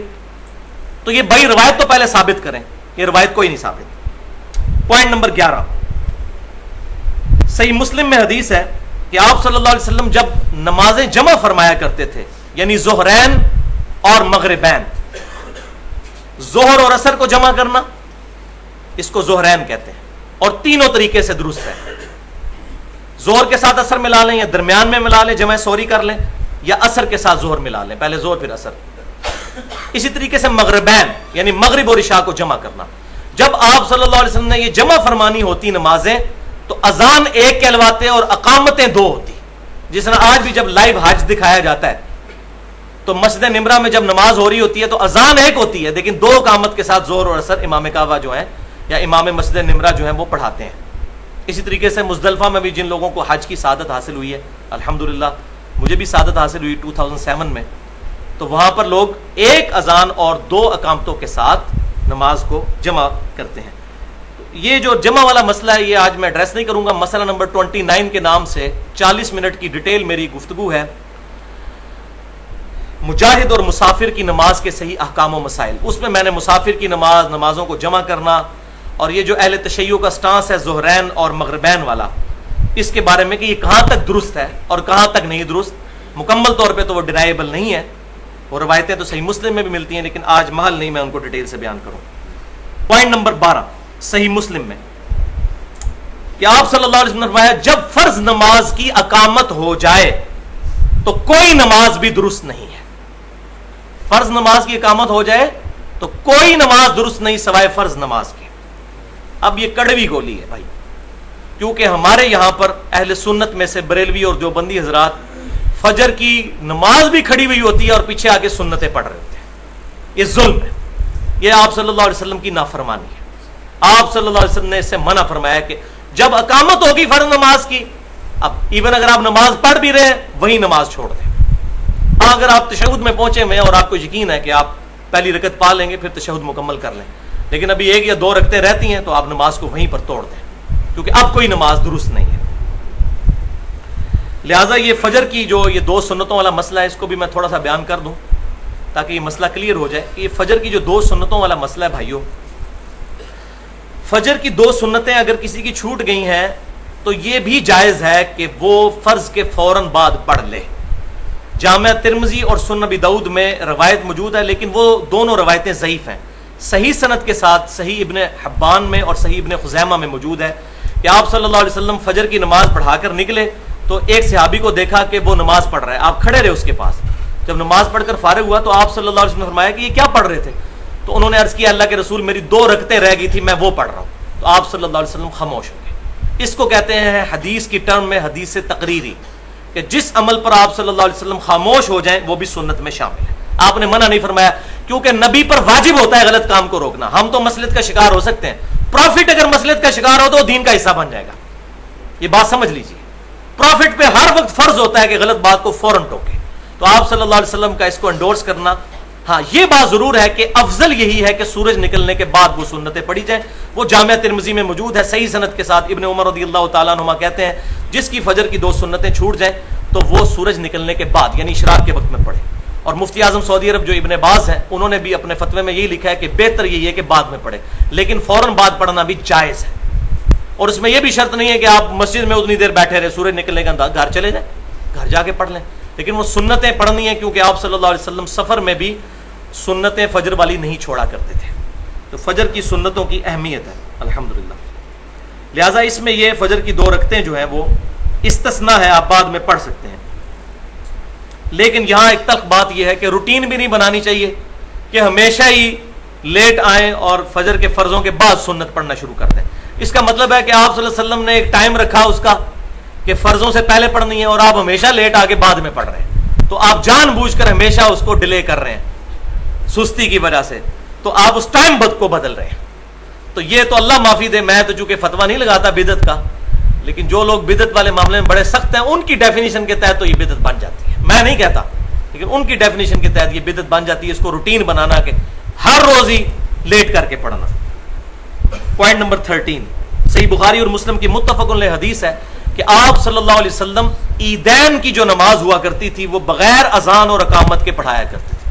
عید کی نماز میں نہ اذان ہے نہ اقامت ہے، یہ اس کی خاصیت ہے. اسی طریقے سے جنازے کے لیے بھی کوئی اذان نہیں ہے اور نہ اس میں رکوع اور سجدے ہیں.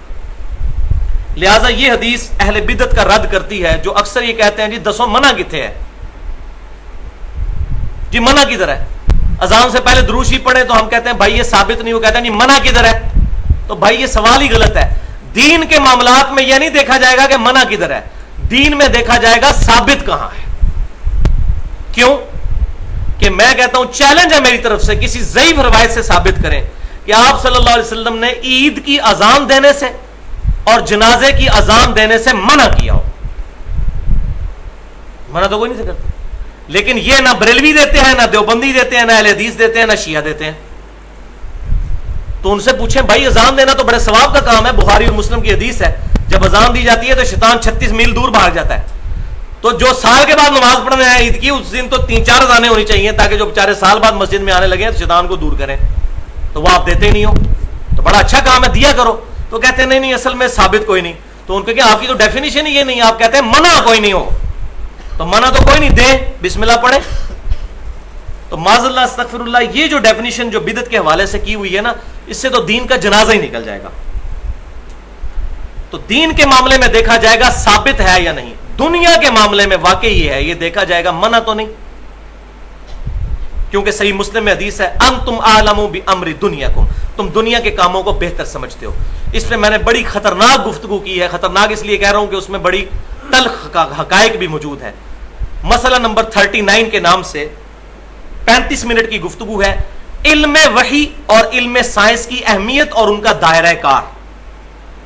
اس میں نے پھر ڈیٹیل کے ساتھ یہ چیز ایڈریس کی ہے کہ کن چیزوں کو دین میں دیکھا جائے گا کہ ثابت ہے، دین والی چیزیں دیکھا جائے گا ثابت ہے یا نہیں، دنیا میں دیکھا جائے گا منع ہے یا نہیں. اب یہ جو کہہ رہے ہوتے ہیں جی قالین مسجد میں ڈال لیتے ہیں یہ بدعت نہیں، تو منع کہاں ہے بھائی؟ یہ دنیا والے معاملات ہیں. مسجد میں قالین ڈالنا، پنکھا لگانا، کیا کوئی بندہ نیت کرتے وقت اپنے ذہن میں، جو زبان سے تو نیت ثابت نہیں ہے لیکن دل میں نیت کو حاضر کرتے وقت کیا یہ نیت کرتا ہے کہ اوپر اس قالین کے نیچے اس پنکھے کے منہ طرف خانہ کعبہ شریف؟ تو یہ دین کا حصہ تو نہیں ہے، یہ دنیاوی معاملات ہیں. اس میں اسی طریقے سے الیکٹرانک کاؤنٹر استعمال کر لینا تسبیح کی جگہ پر، تو کاؤنٹنگ کا ایک ذریعہ ہے، کر سکتے ہیں. ہوائی جہاز پر یا بحری جہاز پر حج کے لیے جانا ایک ذریعہ ہے. آپ کو کہ جی نبی صلی اللہ علیہ وسلم تو گدھے پر جاتے تھے یا گھوڑے یا اس پر اونٹ پر، تو آپ کیوں جاتے ہیں؟ یہ بدعت ہے. تو یہ دنیاوی معاملات ہیں. اس کے بارے میں الحمدللہ نبی صلی اللہ علیہ وسلم نے مطلقاً اجازت مرحمت فرما دی ہے. وہ صحیح مسلم میں حدیث ہے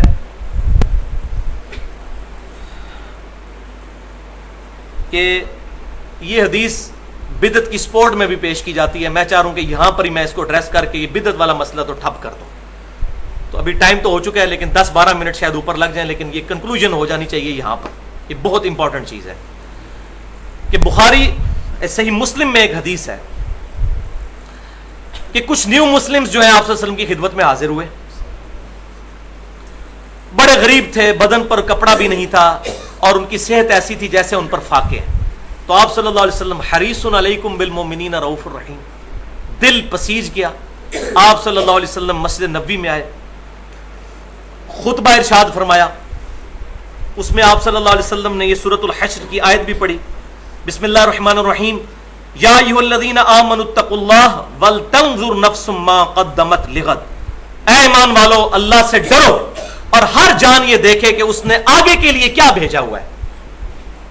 یعنی اللہ کے حضور، اللہ کے ڈیوائن بینک میں سٹور کروا لو اللہ کی راہ میں مال خرچ کر کے. پھر آپ صلی اللہ علیہ وسلم نے مال خرچنے کی ترغیب دلائی. ایک صحابی گئے، وہ گھر سے اشرفیوں کا تھیلا اٹھا کر لائے، اور صحابی کہتے ہیں کہ اتنا وزنی تھا کہ وہ بمشکل ہی اس کو اٹھانے میں کامیاب ہو رہے تھے، گھسیٹتے ہوئے لے کے آئے تھے. انہوں نے لا کر مسجد نبی میں صحن میں لا کے وہ رکھا. اب ظاہر ہے جب لوگوں نے یہ دیکھا تو میرے جیسے کوئی کمزور دل لوگ بھی تھے، ان کے دل میں بھی آیا کہ چلو 2-4 کھجوریں ہم بھی یہاں پہ رکھ دیں، انگلی کٹا کر ہم بھی شہیدوں میں شامل ہو جائیں. تو اس صحابی کی وجہ سے اتنا جذبہ دیکھ کر باقی لوگ بھی لانا شروع ہو گئے چیزیں، اور مسجد نبی میں ڈھیر لگ گیا. اور حدیث کے الفاظ ہیں حضور کا چہرہ اس طرح ہو گیا جیسے سونا چمک رہا ہوتا ہے خوشی کے ساتھ. پھر آپ صلی اللہ علیہ وسلم نے وہاں پر فرمایا، جس نے اسلام میں اچھی سنت کو جاری کیا، سنتن حسنتن، جس نے اسلام میں اچھی سنت کو جاری کیا اس کو اس کا ثواب ملے گا، اور اس پر عمل کرنے والوں کا ثواب بھی اس کو ملے گا، اور عمل کرنے والوں کے ثواب میں بھی کمی نہ ہوگی. اور جس نے اسلام میں بری طریقے کو رائج کیا، سنتن سیئتن، تو اس کا وبال اس پر تو ہوگا، بعد والوں کا وبال بھی اس پر ہوگا، اور ان کے وبال میں کمی نہیں آئے گی. تو یہاں بدعتن حسنتن نہیں ہے، یہ ہے سنتن حسنتن. یہ سنتن حسنتن اور سنتن سیئتن، بری سنت. تو یہ طریقہ، تو طریقہ اڈاپٹ ہو سکتا ہے، لوگ کرتے ہیں اس طرح. مثلا جس بندے نے بھی پہلی دفعہ قرآن پاک کو CD پہ رائٹ کیا ہے، تو قرآن و حدیث سے تو ثابت نہیں، وہی قرآن کا ایک طریقہ نکالا کہ CD پہ رائٹ کیا یا اس کا سافٹ ویئر بنایا، اس کو ثواب ملے گا. مکتبۃ الشاملہ بنایا جس بندے نے، ہزاروں حدیث کی کتابیں اور تفسیریں اس پہ رکھ دی ہیں، اور عربی میں سرچ بھی موجود ہے. جس نے بھی وہ کام کیا تو اس نے اسلام میں اچھا طریقہ جاری کیا. اس طریقے سے الیکٹرانک کاؤنٹر جس نے بنایا ہے، وہ تسبیح سے ذرا مشکل ہوتی تھی، وہ ذرا آسانی ہوگی. تسبیح بھی ٹھیک ہے، سنن نبی داؤد میں حدیث موجود ہے، میں بتا چکا ہوں پہلے بھی، تو اس کو ثواب ملے گا. اسی طریقے سے کسی بندے نے مسجد میں پنکھا لگوایا، اس کو ثواب ملے گا، جس نے بھی اچھا طریقہ جاری کیا. لیکن وہ حدیث یاد رکھیں، بخاری اور مسلم کی متفق علیہ حدیث ہے، من احدث فی امرنا ھذا فہو رد، جس نے ہمارے دین میں کوئی چیز داخل کر دی وہ مردود ہے. دین میں کوئی چیز داخل نہیں ہو سکتی. وہ آپ پہلے سن چکے ہیں. صرف چھینک کے جواب میں بسم اللہ الحمدللہ والسلام علی رسول اللہ پڑھا تو عبداللہ بن عمر نے منع فرما دیا، کیونکہ دین میں ایڈیشن ہوتی تھی. دنیا کے معاملے میں انتم عالم بامر دنیاکم، صحیح مسلم میں اوپر تلے 4 حدیثیں. تو یہ والا فرق بھی آپ سمجھ لیجئے کہ یہ دین والا معاملہ اور دنیا کا معاملہ جو ہے، کیونکہ اگر یہ ڈیفینیشن مان لی جائے بدعت کے حوالے سے کہ جی کوئی بھی کام اچھی نیت سے دین میں داخل کر دیا جائے بدعت کوئی نہیں، تو پھر آپ وسلم کا وہ خطبہ جو ہے معاذ اللہ فضول ہوا کرتا تھا، معاذ اللہ. اما بعد فإن خیر الحدیث کتاب اللہ وخیر الہدی ہدی محمد صلی اللہ علیہ وسلم، سب سے بہترین اور ہدایت یافتہ راستہ محمد صلی اللہ علیہ وسلم کا ہے. وشر الامور محدثاتها، اور تمام بدترین کام وہ ہیں جو نئے دین میں داخل کیے جائیں. وکل محدثۃ بدعہ، اور تمام نئے کام بدعتیں ہیں. وکل بدعۃ ضلالہ، اور تمام بدعتیں گمراہیاں ہیں. وکل ضلالۃ فی النار، اور تمام گمراہیاں دوزخ میں لے جانے والی ہیں. صحیح مسلم میں بھی، سنن نسائی میں بھی، مسند امام احمد میں بھی صحیح سند کے ساتھ موجود ہے. تو پھر آپ کیوں کہتے تھے اگر کوئی جو بھی نیکی کی نیت سے کر لیا جائے یہ بدعت ہے ہی نہیں ہے، تو پھر حضور کو یہ کہنے کی ضرورت نہیں، نیکی کی نیت سے ہی کام شروع ہوتا ہے. ہمارے اہل تشیع بھائی جو ماتم کرتے ہیں گناہ کھٹنے کے لیے نہیں کرتے، نیکی کی نیت سے ہی کرتے ہیں. لہٰذا اس میں یہ بات سمجھ لیجئے، یہ پینڈولم کی دو ایکسٹریمز ہیں، دو ایکسٹریمز. ایک ایکسٹریم یہ ہے کہ ہر چیز کو بدعت کہہ دینا، جس میں چند ہمارے خصوصاً اہل حدیث مکتبہ فکر میں فنیٹک قسم کے مولوی ہیں، ہر بات پہ بدعت کا فتویٰ بول دیتے ہیں. سب کی نہیں میں بات کر رہا، بڑے احتیاط والے لوگ بھی موجود ہیں. اور دوسری ایکسٹریم وہ ہے جو ہمارے دیوبند اور بریلوی اور شیعہ مکتبہ فکر میں ایسے لوگ ہیں جو کہتے ہیں نہیں نیکی کا کام ہے خیر ہے کر لو، اور ہر چیز کو انہوں نے اچھی بدعت بنا کے تو دین میں داخل کر لیا. تو درمیان کا راستہ اس میں یہ ہے کہ جو دین کے معاملات ہیں اس میں ایڈیشن نہ کی جائے، اور کوئی بھی نہیں کرتا چند ایک چیزوں کے سوا. کوئی فجر کے 3 فرض نہیں پڑھتا یا 4 فرض، پتہ ہے ان کو منع تو کوئی نہیں نا 4 فرض پڑھنا، تو کہتے ہیں نہیں تعلیم ہی 2 فرمایا ہے. تو بھائی اسی طریقے سے باقی چیزیں بھی جو ہے وہ دیکھے تعلیم فرمائی ہے یا نہیں. اس مسئلے کو بڑی احتیاط کے ساتھ سمجھنے کی ضرورت ہے، ورنہ یہ فتویٰ بازی کے چکر میں جو ہے وہ اجتہاد کی آڑ میں وہ ہر چیز کو اچھی بدعت کہہ کے اڈاپٹ کرتے چلے جاتے ہیں. تو میرا یہ ہے میں بدعت کے معاملے میں درمیانی موقف رکھتا ہوں کہ دین کے معاملات میں چیزیں دیکھی جائیں اور بڑی احتیاط کے ساتھ. دین میں بھی دین کے ساتھ بعض اوقات ڈائریکٹ دین میں چیزیں داخل نہیں ہوتی لیکن انڈائریکٹ ہوتی ہیں. جس طرح ابھی جو گستاخ رسول والا ایشو شروع ہوا اس میں نے پورا لیکچر بھی دیا تھا تقریباً 80 منٹ کا. تو پوری دنیا میں احتجاج ہو رہا ہے. اب ظاہر ہے یہ قرآن و حدیث سے تو ثابت نہیں ہے احتجاج، لیکن پوری امت نے اجماع کیا. حرمت رسول کانفرنسز ہو رہی ہیں، گستاخ رسول کے خلاف ریلیز نکالی جا رہی ہیں. اب یہ جو سارے معاملات ہو رہے ہیں، اب یہ بیوقوفی ہے کوئی کہ جی یہ ثواب کی نیت سے نہیں ہو رہے تو گناہ کھٹنے کے لیے ہو رہے ہیں، ثواب کی نیت سے ہی ہو رہے ہیں. اور اگر آپ کہتے ہیں نہ ثواب ہے نہ گناہ تو پھر آپ کو یہ کام کرنا ہی نہیں چاہیے، کیونکہ مومن تو لو کام سے پرہیز کرتا ہے. یہ ثواب کے لیے ہو رہی ہیں حرمت رسول کانفرنس الحمدللہ، اور یہ کوئی بدعت نہیں ہے. اسی طریقے سے بخاری شریف کی تکمیل کا پروگرام کرنا کوئی بدعت نہیں ہے. یہ سارے انتظامی معاملات ہیں. یہ ہمارا یہ درس ہو رہا ہے نبی صلی اللہ علیہ وسلم سے تو ہفتے کی رات کو ثابت نہیں ہے. تو اصل دین میں موجود ہے، اس میں دنیاوی معاملات کے اعتبار سے کوئی چیزیں بعض اوقات کرنی پڑتی ہیں تو بدعت کے حکم میں داخل نہیں ہے. یہاں پر ایک کریٹیکل چیز ہے جو میں بیان کر دوں، جو صحیح بخاری سے بڑا کوٹ کرتے ہیں.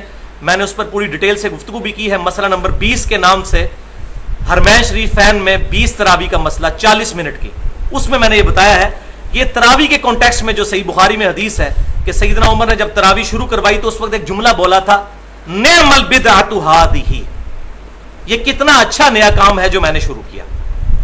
تو کہتے ہیں دیکھو جی اچھی بدعت کہا تو بری بھی ہوتی ہے اچھی بھی ہوتی ہے. بھائی یہ بتائے تراویح کو جماعت کے ساتھ پڑھنا بدعت ہے؟ آپ صلی اللہ علیہ وسلم نے 3 دن تو پڑھی نا، اس کے بعد منع نہیں فرمایا. اور آپ صلی اللہ علیہ وسلم کی خواہش بھی تھی، بخاری اور مسلم کے الفاظ ہیں مجھے ڈر ہے تم پر فرض نہ ہو جائے. اور آپ کی منشا کو سمجھنے والے صحابہ تھے، صحابہ نے اجماع کیا کہ 3 دن آپ نے پڑھی، اسی کو رینیو کیا. لہذا بدعت کا مطلب ان معنوں میں کہ کوئی نیا کام، مردہ سنت کو زندہ کرنا، اس کو اگر کوئی کہے نا اچھی بدعت، تو بدعت لغت کے معنوں میں کہ نیا کام، مر چکا تھا دوبارہ سے سنت زندہ کی، تو یہ جائز ہے، سیدنا عمر کی سنت ہے. جس طرح میں اب سمجھانے کے لیے کہتا ہوں کہ الحمدللہ میں نے پگڑی باندھنی شروع کی، جس کی وجہ سے کئی لوگوں نے شروع کی تو یہ مردہ سنت زندہ ہوئی، تو میں کہہ سکتا ہوں نعم البدعۃ ھذہ، کیونکہ صحیح بخاری اور مسلم کی متفق علیہ حدیث ہے آپ صلی اللہ علیہ وسلم نے فتح مکہ کے موقع پر کالی پگڑی باندھی ہوئی تھی. المستدرک الحاکم میں صحیح سند کے ساتھ ہے سیدنا سعد بن ابی وقاص نے سفید کلر کی پگڑی باندھی تو اس پہ شملہ نہیں چھوڑا تھا، یہ شملے 2، تو آپ صلی اللہ علیہ وسلم نے کھول کر اپنے مبارک ہاتھوں سے ان کو باندھی سفید کلر کی پگڑی، اور ایک چپے کے برابر شملہ چھوڑا اور فرمایا سعد اس طرح پگڑی باندھا کرو خوبصورت لگتی ہے. تو اب یہ مردہ سنت، مردہ ایسی ہوئی ہے کہ اس کا کچومر بھی نکال دیا، ننگے ساتھ نماز پڑھی جاتی ہے. اور پھر جی وہ ہو جاتی ہے، وہ تو داڑھی کے بغیر بھی نماز ہو جاتی ہے. بھائی داڑھی بھی کوئی نماز کی شرط نہیں، تو ممبر پہ کہا کریں کہ بغیر داڑھی کے بھی نماز ہو جاتی ہے. تو نہیں اس سے تو سنت سے نفرت پیدا ہوگی. تو یہ سنت نہیں ہے, اس سے نفرت کیوں پیدا کرواتے ہیں؟ یہ کیا کہ ننگے سر نماز ہو جاتی ہے. یہ تو بریلوی دیوبندی بھی نہیں کہتے ہیں, ان کے علماء بھی, کہ ننگے سر نماز نہیں ہوتی ہے. لیکن مسئلہ یہ ہے کہ اگر کوئی اپنے آپ کو سنی سمجھتا ہے یا کہتا ہے میں اہل سنت یا اہل حدیث ہوں, تو حدیث پر عمل کرے. اور میں نے یہ چیلنج کیا ہوا ہے تمام علماء کو کہ آپ صلی اللہ علیہ وسلم سے ایک رکعت ننگے سر ثابت کریں. ہاں, جب آپ صلی اللہ علیہ وسلم کے پاس وسعت نہیں تھی تو ایک چادر میں بھی آپ نے نماز پڑھی ہے. اس وقت آپ کا کپڑا نہیں تھا. آپ کے پاس اگر کپڑا نہیں ہے, واسکٹیں اوپر چڑھائی ہوئی ہیں, گونے وہ عورتوں والی اوپر چڑھائی ہوئی ہیں رنگین کلر کی, صرف چڑ جو ہے وہ ٹوپی اور پگڑی کے ساتھ ہے. اور یہ رومال بھی جو سرخ باندھ رہے ہیں جائز ہے, لیکن یہ سنت نہیں ہے. سنت پگڑی ہے. یہ چادر سفید کلر کی اوپر لی جائے یا ٹوپی رکھ لی جائے. تو اب اپنی چیزیں اس طرح عام کر دینا اور سنت کو پس کچھ ڈال دینا کہ جو چونکہ بریلوی باندھتے ہیں اس لیے ہم نے پگڑی نہیں باندھنی, یہ تو بات غلط ہوئی. اور رنگوں کا بھی کوئی چکر نہیں ہے. ہاں, اگر رنگ کوئی نشانی کے طور پہ بناتا ہے کہ میں صرف سبز باندھوں گا باقی نہیں باندھوں گا, وہ پھر فرقہ واریت کر رہا ہے. فرقہ واریت کی وجہ سے غلط ہے. ادروائز رنگ کوئی بھی باندھ سکتے ہیں. ہم کپڑے کیا حضور کے رنگ والے پہن رہے ہیں؟ یہ تو کسی نے نہیں کبھی غور کیا کہ آپ صلی اللہ علیہ وسلم نے اس رنگ کے کپڑے پہنے ہیں. سبز پگڑی سے چیڑ ہو جاتی ہے کہ جی یہ سبز ثابت نہیں ہے. او بھائی نہیں ثابت, آپ سفید اور کالی باندھو تو صحیح نا. اس طرف تو آؤ. اس پہ ڈاکٹر ذاکر نائک کا ایک پورا لیکچر ہے بہت پیارا. If label shows your intent wear it. اگر گیٹ اپ لیبل جو ہے آپ کے اسلام کو شو کرتا ہے تو یہ 3 چیزیں آپ کو پہننی چاہیے: سر ڈھانپنا, داڑھی اور شلوار ٹخنوں سے اوپر. اس پہ اس کا انگلش میں لیکچر بہت زبردست الحمدللہ اس نے اس معاملے کو کنکلوڈ کیا ہے. Point number 14. اب یہ 2 پوائنٹ رہ گئے, انشاءاللہ یہ 5-7 منٹ میں کور ہو جائیں گے انشاءاللہ. اس پر بھی اجماع ہے کہ بچے کے کان میں اذان دی جائے. بچہ جو پیدا ہو نو مولود, اس کے کان میں اذان دینے پر اجماع ہے. صحیح حدیث اہل سنت کے ہاں تو کوئی موجود نہیں ہے. ایک ہی روایت ہے جامعہ ترمذی میں, لیکن اس روایت کے اندر عاصم بن عبید اللہ جو ہیں وہ ضعیف راوی ہیں. اور روایت میں آپ کو بیان کر دیتا ہوں کہ جب حسن بن علی رضی اللہ تعالیٰ عنہما پیدا ہوئے, سیدنا حسن, تو نبی صلی اللہ علیہ وسلم نے ان کے کان میں اذان دی, لیکن یہ روایت ضعیف ہے.